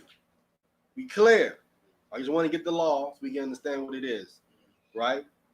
Both of them. Go ahead. If a damsel that is a virgin, So it's a damsel that is a what? virgin, No man has slept with her. Right. Go ahead. be betrothed unto a husband, Betrothed again is engaged. No one slept with her, yet she's engaged, and it calls the man she's engaged to what? Her husband. Husband. It's already calling him the husband, even in the engaged state. Right. And she's a virgin, seeing she have not slept with her, Right. but it's already calling him husband already. All right. Go ahead. and a man found her, in the city and lied with her, then he shall bring them both out unto the gates of that city, and ye shall stone them with stones that they die. The damsel, because she cried not, being in the city, and the man, because he hath humbled his neighbor wife. So thou shalt put away evil from amongst you. Who has he humbled? It says Your neighbor's wife. his neighbor's wife. See, it's calling her the wife, even though the man have not consummated with her. Right. Even in the engaged state, he has not slept with her. If a man goes sleep with her, death penalty for him. He can say, well, he ain't consummated. The law considers them husband and wife, even though he is not consummated. Yes, sir. So what is the consummation for? The consummation is to end the esposal. Oh, yeah. Beautiful. That's why a marriage have to have two things. You have to be in agreement and have to have a consummation. Okay. Agreement and It has to have two. Once you have the agreement, you're considered already husband and wife because there's an agreement in place. Any man sleep with her, he's committing adultery because the agreement is in place. All thing left is for him to consummate, to finalize it, make it complete. So the woman was stoned because why? she didn't cry out. Being Mary. being in the city. Oh. She's in the in the city. Yeah. in the city because in the city there's a lot of people around. You could have Oh. cried out, someone would have heard you. Right. That's why it's saying being in the city. And not crying out. And there's a lot of people you could have cried out. So that means if you was in the city and he lay with you, you was with it. Right. Right. You was with it, being promiscuous. huh? She was being promiscuous or something. She was being an adulteress. She be adulterous, yeah. Because she could have cried out like she was being raped or something. That's correct. That means she was with it. That's why I mentioned the part about the city. Right. But I want to go ahead. I want you to finish it, Yabana. Who's that verse? Verse 25. 25. Yes. But if a man found a betrothed damsel in the field, He finds a betrothed damsel in the field. Go ahead. and the man force her Go ahead. and lie with her, then the man only that lay with her shall die. Okay. He's going to tell you why. Go ahead. But unto the damsel thou shalt do nothing. There is in the damsel no sin worthy of death. For as when a man raises against his neighbors and slayeth him, even so is this matter. Go ahead. For he found her in the field, Uh-huh. and the betrothed damsel cried, and there was none to save her. See, she's Right. in the field where there's no people there. Mm. And she cried out, and there was no one to save her. So only the guy's gonna die. Very specific. No. What if she actually? What if she did cry? Did she say she did cry? Then that's where you go into the phase of you bring the water, where you jealous over your wife. You ever drink this water, Okay. and if her belly swells, she's done. Mm. Talks about that in the book of Numbers. I didn't get to that part Oh, yet. Whoa, say that again. We need to read it, I Let's guess. read it. Okay. Let's read it. Okay. Yeah, bro. Because that could easily happen. It can. Yeah. It can. But see, back then it wasn't like how it is today, man. Yeah, that's what I'm saying. Like, but Women was Right. not like that, bro. They was raised different back then. It's a different time. Okay. You know what I'm saying? It's a different time because you can die easy, bro. Women know, like it wasn't one of those things where you play around like that. You know what I'm saying? That kind of stuff. A woman can't be in her father's house sleeping with no man. Right. His father don't know about it. Right. Can't she be put to death? It talks about her playing the harlot in her Father's house. his father's house. Right. So she would be put to death. These women today doing that stuff, bro.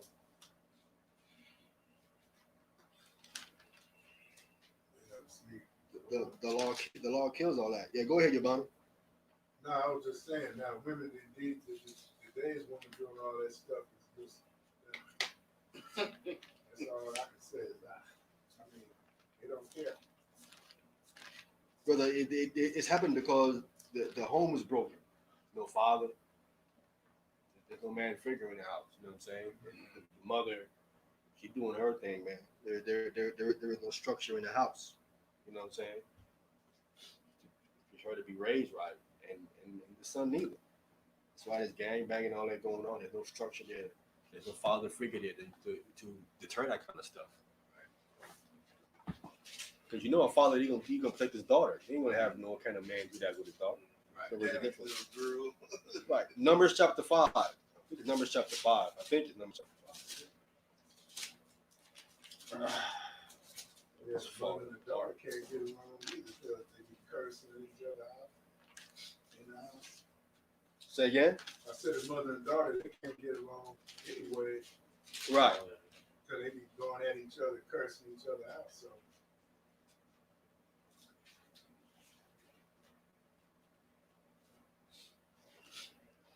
Numbers chapter 11. Chapter 5. Chapter I'm saying. 5, Chapter 5. And start at verse 11. verse 11. Yeah. I'll take it. You there?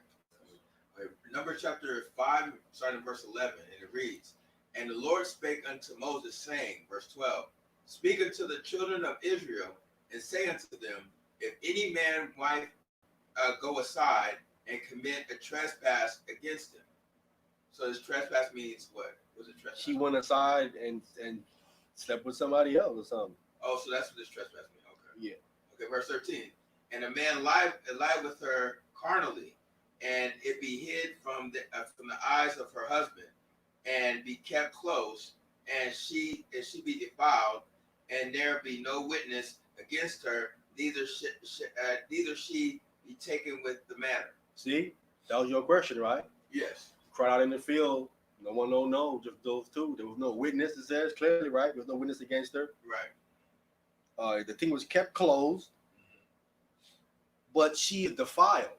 Let's be Right. clear. See that? Mhm. She's defiled. Yes. Going outside the person that you're engaged to or in agreement with, you're defiled now. Right. Yes. A lot of that going around. Right. A lot of women do that. So that means when it said the father, that means she didn't cry out. No, she's unclean. But she's unclean. She stepped out of the agreement for one, and she's sleeping with someone that's not her husband. So doing that makes him unclean. That's one way to make him unclean. Yeah. Okay. Of course, for the husband. For the husband. Yeah, because back in these times, a man wants a virgin. Another Right, man took yeah. your virginity. Yes. You know what I'm saying? He placed his spirit upon you as well. You know what I'm saying? So to him to go and add to that, she's defiled. Right. Yes, sir. Can he now tell because that other man's spirit is on her? Now she's changing and acting different. Does it have anything to do with something like that? We're gonna read it. We're gonna see it. Yeah, okay. Right? All right. What you ask?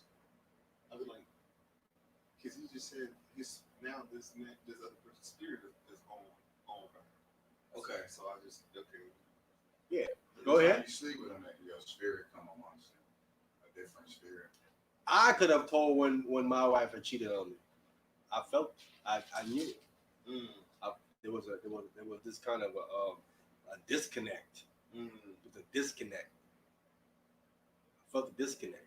You know, that someone else that came into our union. I felt the disconnect, and I knew it immediately. Husband and wife is a bond, bro. It's something that there once it's disconnect, each party would feel it. You know, women talk about they got this woman intuition. No, you don't.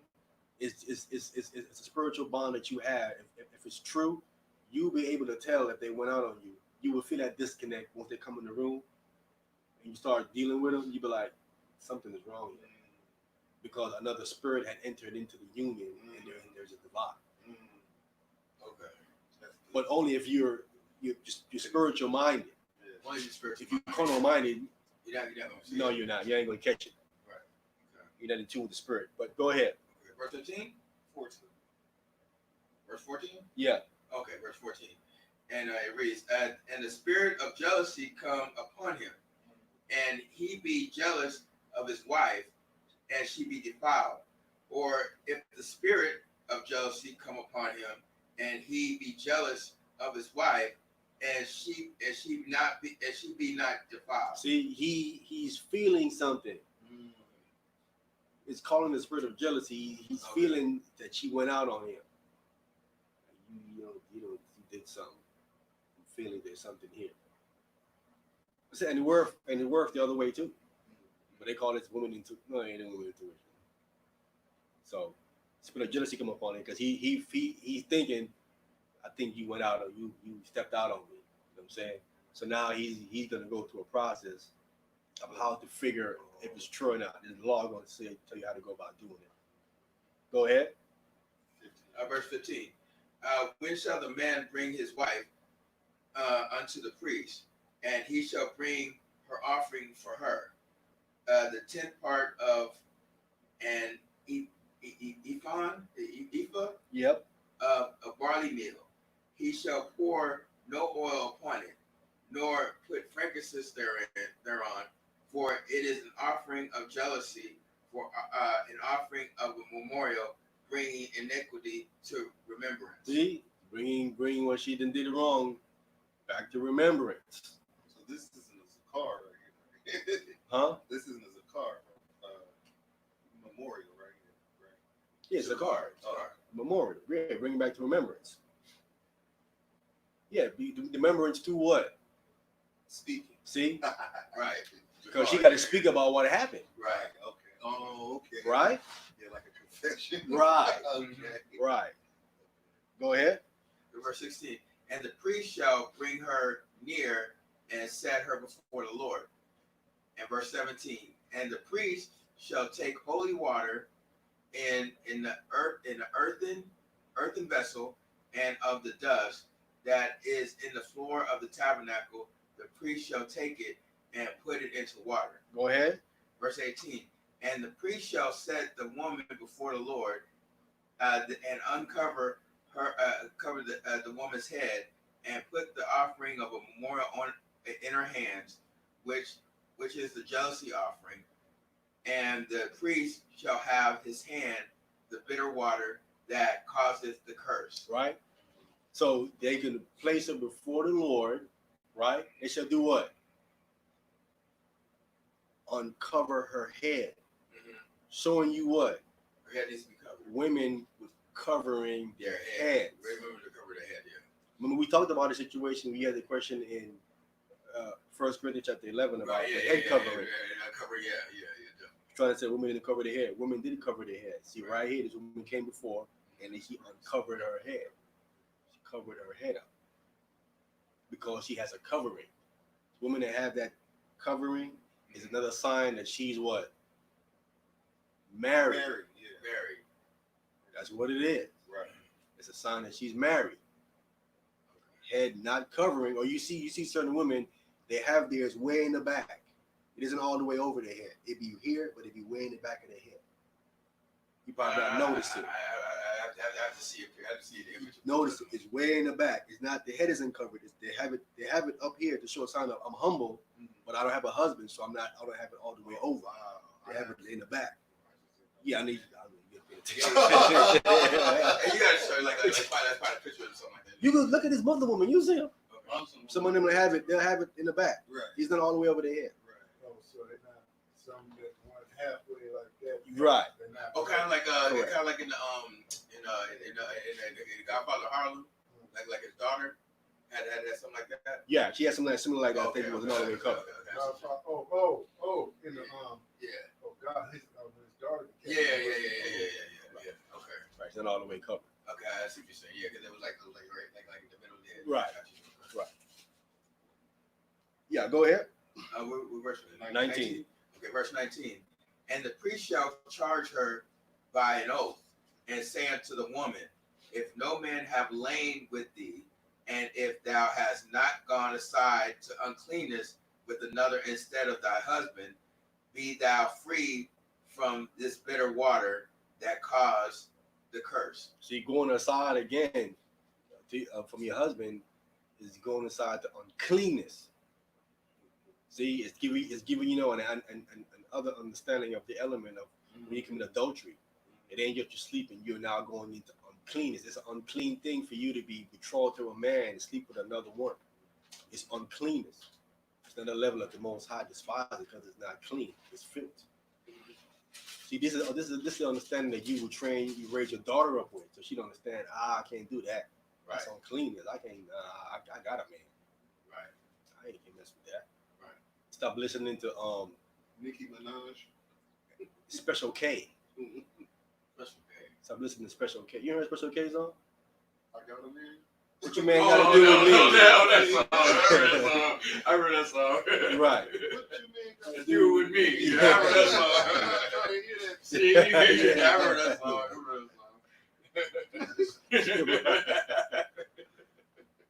Yeah. Go ahead. Verse 20? Yeah. Okay, verse 20 reads, but thou hast gone aside to another instead of thy husband, and if thou be defiled, and some man have lain with thee besides thy husband. Go ahead. Verse 21, then the priest shall charge the woman with an oath of cursing, and the priest shall say unto the woman, the Lord make thee a curse of an oath among thy people, when the Lord doth make thy thigh to rot, and thy belly to swell. Whoa. Oh, that thigh to rot, the body to swell. That's horrible. There's something septic going on inside of her. So pretty much after this So after this opposite offering of jealousy, and it's poured on her, and then after that, then these curses will come upon her. No, it's important on her. He ain't got to that point yet. I mean, that's the point. Yeah. Okay. So he tell he get letting her know what's going to happen to her. You make your thigh to rot, and your belly to swell. Okay. You know what I'm saying? Okay. She having a sickness. Okay. That goes back to these guys back in the day talking about women burning them. Oh yeah. She has a disease because she's unclean because she's sleeping around. She started stepping out from the man she had and started sleeping around. Now judgment is coming upon her from the Most High, making her thigh rot, and she's unclean and all kind of disease. And dude sleeping with her, she's burning them. That's like yeast infection. Yeast, all that other stuff. Yeah, giving dudes crabs and all that going through that stuff. All that stuff is uncleanness, but it all stems from her going aside, being promiscuous and sleeping around. Okay. Not sticking to one dude. Okay. Jumping around like that. And now she has a real running issue. Oh yeah. Oh yeah. I remember back in the day,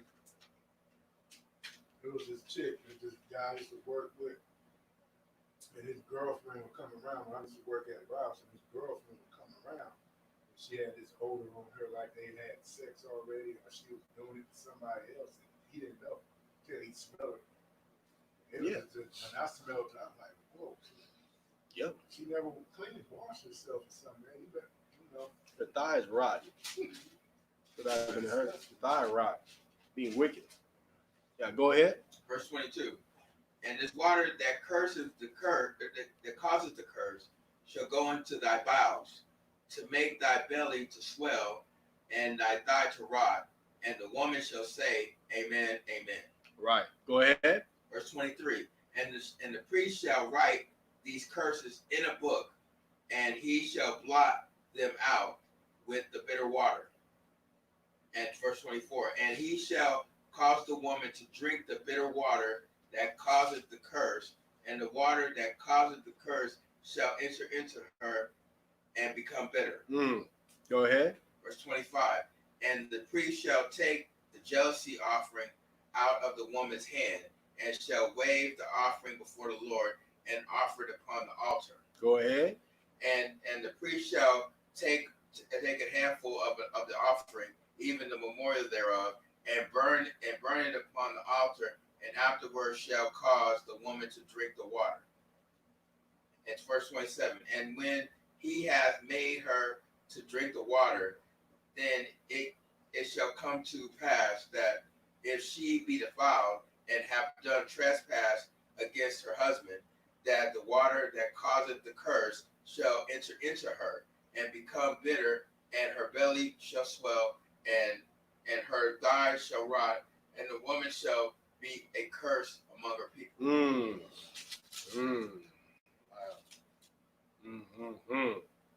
getting no more after that, huh? Go ahead. Verse 28. And if the woman be not defiled, but be clean, then she shall be free and shall conceive seed. Right. Go ahead.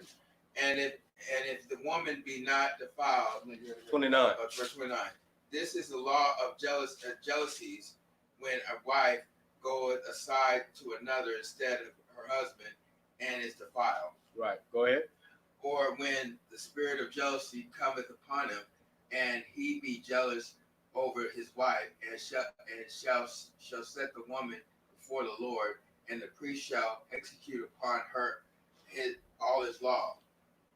And then shall the man be guiltless from iniquity, and this woman shall bear her iniquity. Right. See, because if he thinks he went aside, he might mess around and beat her up. He don't know, but he thinks he cheated on her.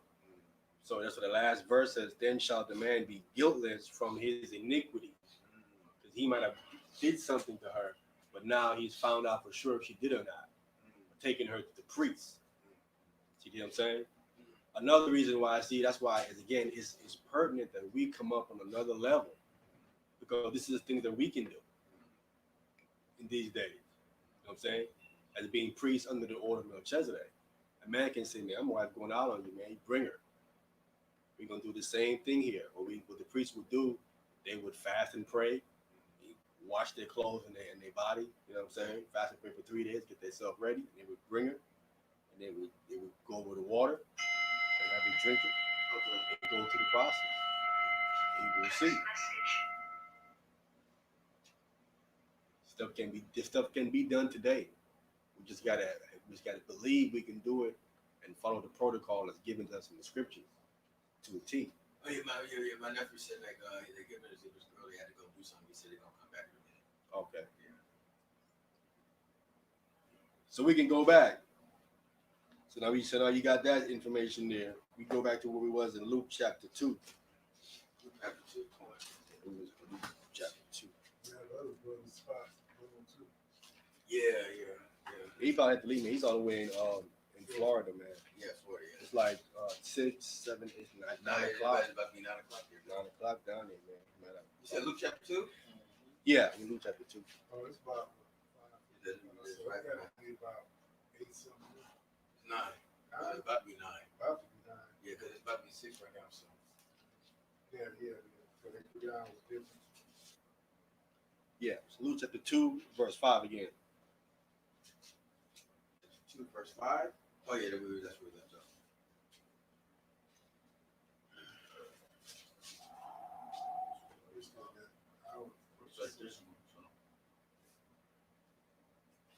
So, Luke chapter 2, verse 5. So, Yeah. Sex with Mary. Yeah, that's it. Right here. Okay. Luke chapter 2, verse 5. To be taxed with Mary is espoused with being great with child. His espoused wife. So his espoused wife being great with child. Right, up right there. That's it. So clearly we see here, this is a checkmate verse. This is a checkmate verse when it comes to the virgin birth. Can't get around that verse right there. There is no way she's 9 months pregnant and the verse is still saying she's engaged. And you can engage and it can be wife. So that's a checkmate verse. They can't get around that verse. There's no way. There's absolutely no way around that verse. They can't get around. They cannot explain to us why she's 9 months pregnant and the scriptures is still calling her engaged. It means no consummation taking place. That's another proof positive. There's too much proof here of this man not coming through sex to the scriptures, man. It's too many. Yes, sir. In Israel, I just know back east, and after they did it, they'll put the white towel down, and if she's a virgin, she'll bleed out, man. Right.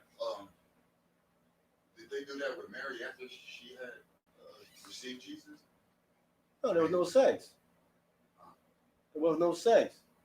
Oh, I'm saying like now that After she had. Joseph is having Jesus out the way, she's still a virgin. Like, would he still not pursue that process? Yeah, he did.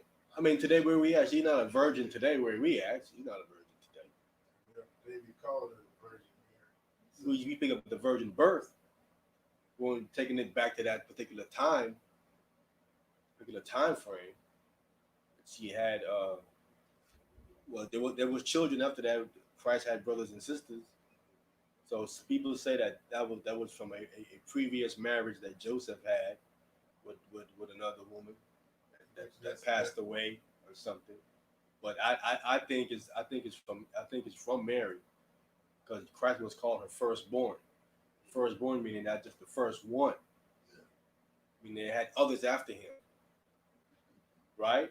If someone said that's your firstborn son, it's suggesting that you had others afterwards by saying your firstborn, right? If it was saying that was her only son, that would be different. Yeah, so she had other children. They had other children. That's what it sounded like by saying her firstborn son. So like she had others. So she had a secondborn son, maybe down the line third. Right. I mean, by putting in that context of a firstborn, is suggesting that there was others. Like, it just said stop right there. Right. But they didn't have the criteria that Christ had. Was it? Of course not. Of course not. Of course not. They came through sex. They the ones that came. See, that's what you gotta tell them. They the ones that came through sex. That main one did it. They said it's firstborn. It's a miracle. Hey, they know. I mean, Mary and Joseph know. By the time Christ got to the age 30, Joseph wasn't around. Joseph wasn't around. Something happened. But see, the sad thing about it is these dudes are going to push it until their drawers fall off. I mean, literally, until their brains right out and push this Christ come through sex nonsense. But they pushing it. But see, they don't want to get into no dialogue or debate it because they gonna lose. We saw that with the Gorilla Hebrew. I mean, dude, I beat him. I was just freestyling when I debated him, bro. Literally, listen, I kind of freestyle that debate with Gorilla Hebrew. I didn't even structure nothing. I just did that all from memory. And you know what? If I really structure a debate to him, he gonna look real bad. He worse than that. He look better than I can freestyle that off my head. You know, and the thing about it, man, oh boy, chump, really Hebrew. Man, they all running from, listen, anytime I bring up the virgin birth to all of them, none of them want to get into no conversation or debate about it. I bring it up to Divine Prospect. He don't want to deal with it. I called him out. Daniela, same thing. Don't want to deal with it. Muscle bound. Tazariak don't want to deal with it. None of them that teach don't want to deal with it. When I bring it up to them face, none of them want to deal with it because they already know already. I got questions they cannot answer. They can answer this verse right here. This verse right here is a checkmate verse. They can't get around this verse right here. This one verse will kill them. I'll tell you something else. Cockazoo, if he ever uses the N word, now you know who I'm talking about, Cockazoo. Yeah, cockadoo, cockadoo. It sound like you're trying to say his name. You like, that's what how you get ready to heck something out. But if he keep on using the N word, and Tazariak ain't telling him nothing, something's gonna happen to that dude. Oh yeah, man. Them dudes got they look at their judgment coming, man. It's the bad thing about it is that the Most High is merciful. He's slow to wrath, bro. He don't do it quickly. Because something's gonna happen to every last single one of them. The ones that look like bikers. Oh, we all know that, bro. I mean, I'm just saying this, but he's gonna get the worst because he's up there using the N word and the lightest color he is, and then people are gonna be looking at him like, who's he calling it? N. They're gonna go at him. They're gonna get him. I mean, when the Most High. Well, he said it around ISU Buchanan. Yeah, you don't go outside of that arena there and be talking to nobody like that. Because he knows that he don't know. Because because Teriyaki's going to protect him. So. But yeah, it's going to get hurt. Okay, Caucasoid is going to get Caucasian. hurt. Caucasian, Caucasus, he's going to get hurt. Man, I mean, bottom line. Because that almost happened with. Man, Tazariak is not studying. I know. We can look at him and say he's a dummy. They're not studying, bro. That's the issue with them. They're not studying. You cannot be studying and not come across this information, bro. He gonna come up if he's studying. He gonna come across it, and him and Yohanan have falling out. He gonna say, "Nah, bro, I'm studying, and this thing is not saying that. This thing is not saying that." If he's studying, gonna come across it. There's no, you're not gonna be able to get around. You're not gonna be able to like skip over it if you're studying, because there's too much in there for you to see that it's not there. You could have questions and stuff, and you're gonna question. That's what happened to me. I'm studying it. I'm having questions about it, and I'm like, I cannot answer these questions, bro. These questions that's coming up, these verses here, I can't get around it. And the spirit is like, because you fighting it. This man ain't came through no sex. You following one of these false teachings, and I had to make an adjustment. And that's when I started telling them brothers, and they was all up against me. It was all against me. That's why you're so prepared now.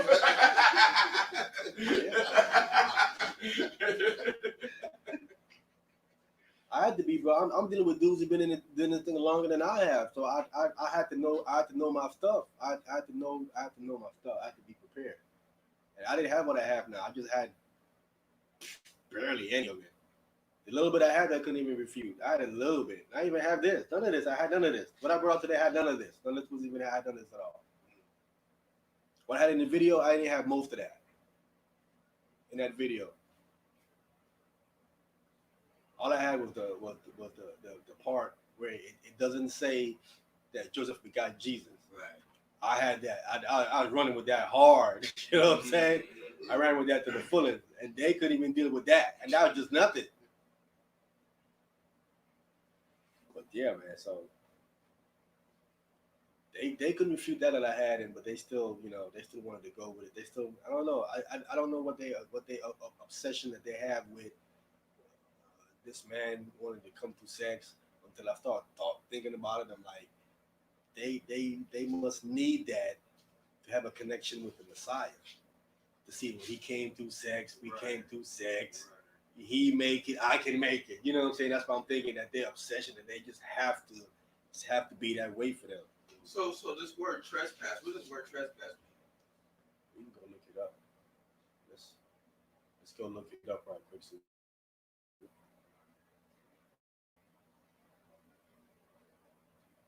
don't want to be where you at? Don't want to be. Don't want to be. What was it? Numbers. Yeah, Numbers. Yeah, Numbers. What chapter? 5. 5. What verse was it? I forgot. It started. You can start at verse 11. It was 11. Yeah, I think it's 11. Let's start. Yeah, because I read this chapter before. Like I read this chapter this week, but I didn't really get what they're saying because I didn't understand what the trespass was. But now I see what that. Yeah, okay, there. You said Numbers chapter 5, Verse 11. Yeah, trespass. Yeah, okay. Unfaithful. Treacherous act, trespass against man, against God. Sin, falsehood, grievously sore transgression. Yeah, they use trespass, but they probably should use a different word. Yeah, because there's a. They just should probably use unfaithfulness. Right. In this term, because they have like because I remember they talk about, I think it was in Leviticus, they had a trespass offering for a trespass. It was like offering for trespass. So A trespass offering. Trespass offering, yes. Yeah.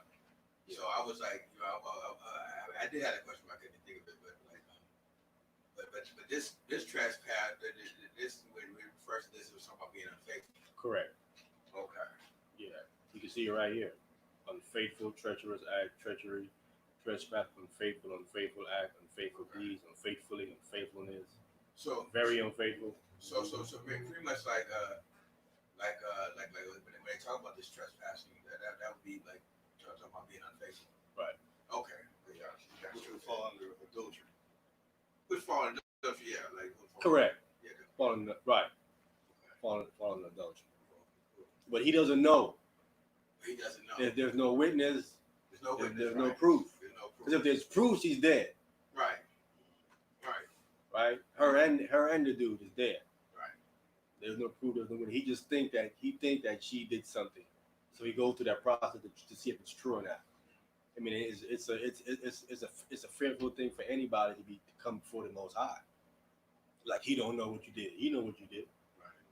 When the priest bring you before him, you trembling, you shaking because you know it's time. If you did something, you up there shaking because when you drink that water, that's it. The water is once the water goes in your belly and you know you did something wrong, your thigh gonna rot. You done. Ain't no man gonna mess you up to that. What man gonna want to mess with you up to your thigh rotting like that? No man gonna, you smell it. Be like, nobody want to mess with you up to that. You done. The rest of your life is sealed to be alone, right? What man gonna mess with you up to that? Your belly gonna swell and your thigh gonna rot. Some stinking ass Africans. No. You threw as a woman in Israel. Nobody want to be around you. You probably go kill yourself. because you have to be separated from the camp, from the people, because you're unclean, and you're gonna stay unclean because your thigh is rotten, so you're unclean. It's like, That's not no take a bath and you clean at the even. That's not what that's not what happens. No, it's not. There ain't no 7-day cleanness and you clean. No, that's gonna stay with you. So you're gonna be permanently separated. You're gonna live somewhere outside from the community. You have to get you a place But by you won't die. yourself. But you won't die. Say again? But you won't die. Hey, eventually you're gonna die. So the thigh gonna rot. It all depends on how fast the rotting is. No, I'm saying, but you die or whatever. But you're not gonna be stoned to death after that. They don't know. If you're gonna be stoned for the adultery, they need to bring the man too, right, according to the law, right? Both of them, Okay, right? okay. And they don't know. So- who it so- is. And then you don't know who the man is. Who the man is. So Okay. you're gonna be subject to a slow death if you did it. And that's like a marker. Like you have a mark on you because you got those things. Right? Yeah. So Right. people gonna be known like, oh yeah, that's Hey, they're gonna know that you don't step aside. You know what I'm Belly saying? is stinking. right. Yeah. That's what's the name from 3 years ago. Yeah. You know exactly what it is. Like, you know what I'm 3 saying? years ago. I'm just saying, like the people don't know like who that is, like you know what I'm saying, like, you know what I'm saying, like, they know about that, like, oh yeah, that's her right there, you know, Yeah. like, Disappeared for a while. right, over there limping and stuff, you know what I mean? Like, Dying. yeah, Clean it up. It's not going away. All right, is there any other questions? All right, Gabar, you there? Yeah, I'm here. It's us, man. They can be heard, but it's us. Let me go into someone said that in the private chat. Hey, am I on? I'm still here. Am I on? Yeah. Hey, this is probably in Luke 2:7 where these people get this manger stuff from. You see it there? But in the Sefer, it doesn't call it manger. Oh, let's read that. Let's read on down right quick. Okay, Luke, you said? Gabar, if you talking, bro, maybe it's us, man, because I can't hear. Lionel, can you hear Gabar, Lionel? Yeah, I can Yeah. hear it clearly. Yeah. Now you're back, I'm- Gabar. I don't know what's going on, bro. I got to do with this computer, man. Like, if it's us, man, you gotta get this stuff fixed, man. Yeah, I'm here. We can hear you now. Yeah, I was gonna have you go into your share your screen thing. Let me finish off though with Luke right quick. I'll come back to you. All right. All right. Who was reading? So we're looking Luke chapter 2, verse 6. That's what he's Luke chapter 2, verse 6. And so it was that while they were there, the day were accomplished that she should be delivered. 7. And she brought forth her firstborn son and wrapped him in swaddling clothes and laid him in a manger. Manger because there was no room for them in the inn. In the end, okay? So the first thing I want to bring out here is that it says that he was wrapped in swaddling clothes. You know what swaddling clothes are?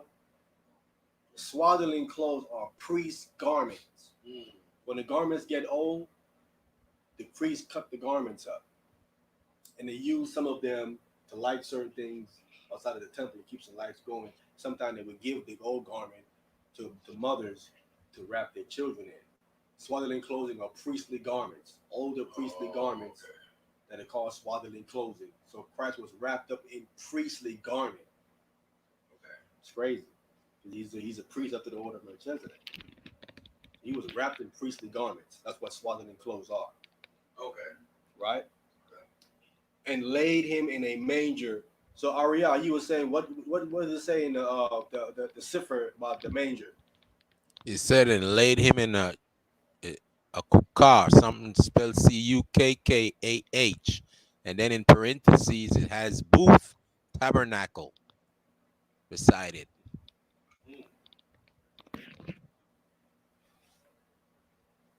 You said in a tabernacle. Well, it says, Let me see what this and book says here with that. it says, and she brought forth her firstborn son and wrapped him in swaddling clothes and laid him in a cocoth or something. It's spelled Cukkah. And then beside it in parentheses, it says booth. And then you also have tabernacle. Let me look at this Greek word right quick, man. So this Greek word got a fatnin. Fatnin. Oh, it's a fatnin. Look for that. What for the manger? Yeah. Look it up right quick.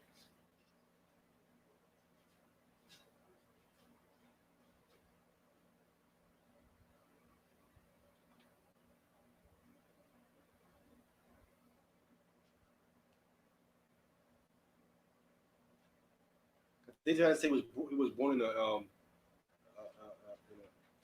in a barn, in a stall.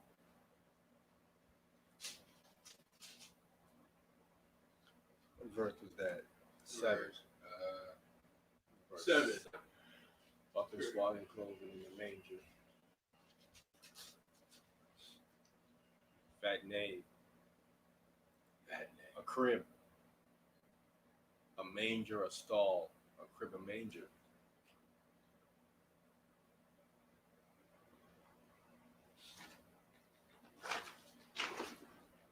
Search this word out, see what we have.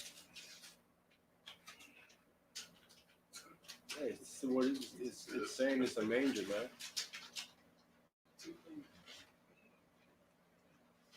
Hey, Lionel, that word, does it say that word, is it Greek or Hebrew, Lionel? I think it's Hebrew. It's spelled Cukkah. Cukkah.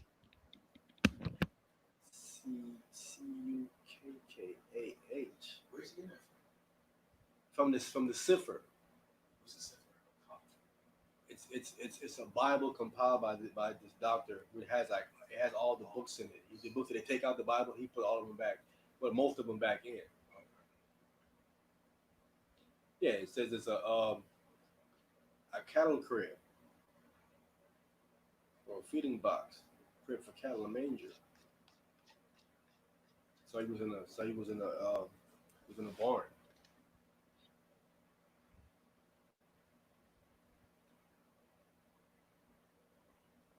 Right, so he was born in a barn. So, but beside it, it says in parentheses, I guess it's saying that's what this thing means, booth or tabernacle.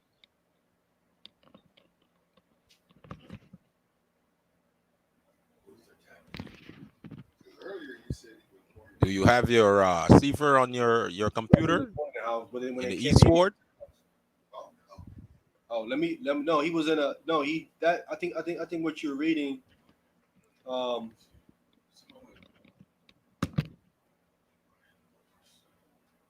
he's saying that if according to that then that was that he was born in a tent.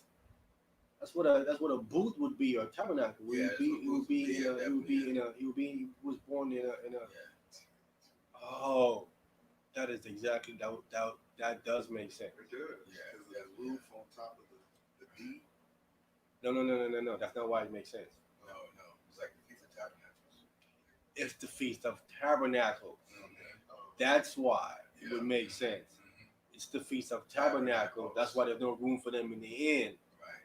They are all taken because it's tabernacle, and you have to dwell in a booth. So what Joseph would have did, since there was no room for them, he would build a booth. He would build a tent. Right. He would build a tent probably inside the barn. So he was born around the Feast of Tabernacles? Yes. Okay. On around. I think it's dead on. Dead on at this point. Dead on tabernacle. Because there was no room for them in the inn. Correct. And that's what it says in St. John. St. John uses the word tabernacle.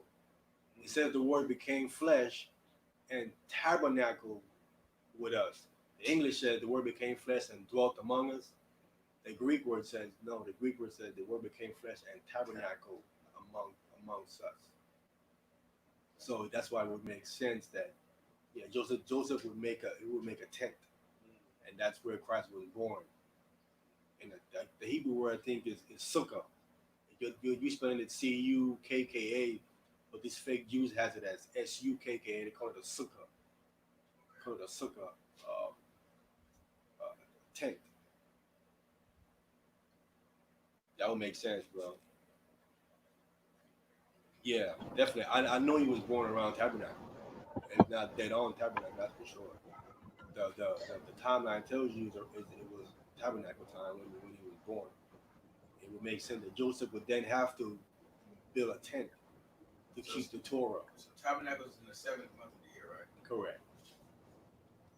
That's around October, September. October, September, yeah. Yeah.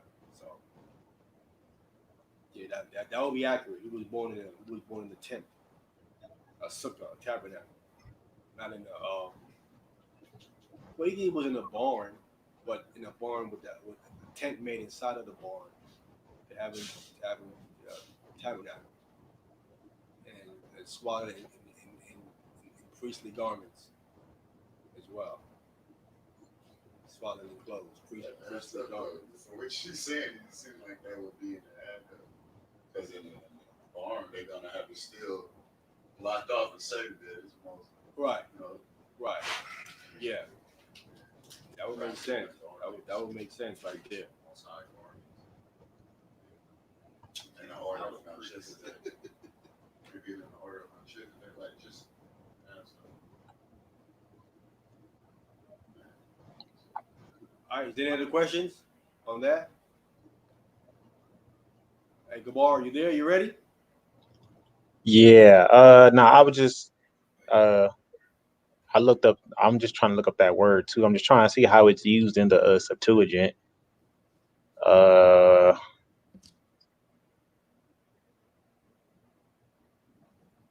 Interesting.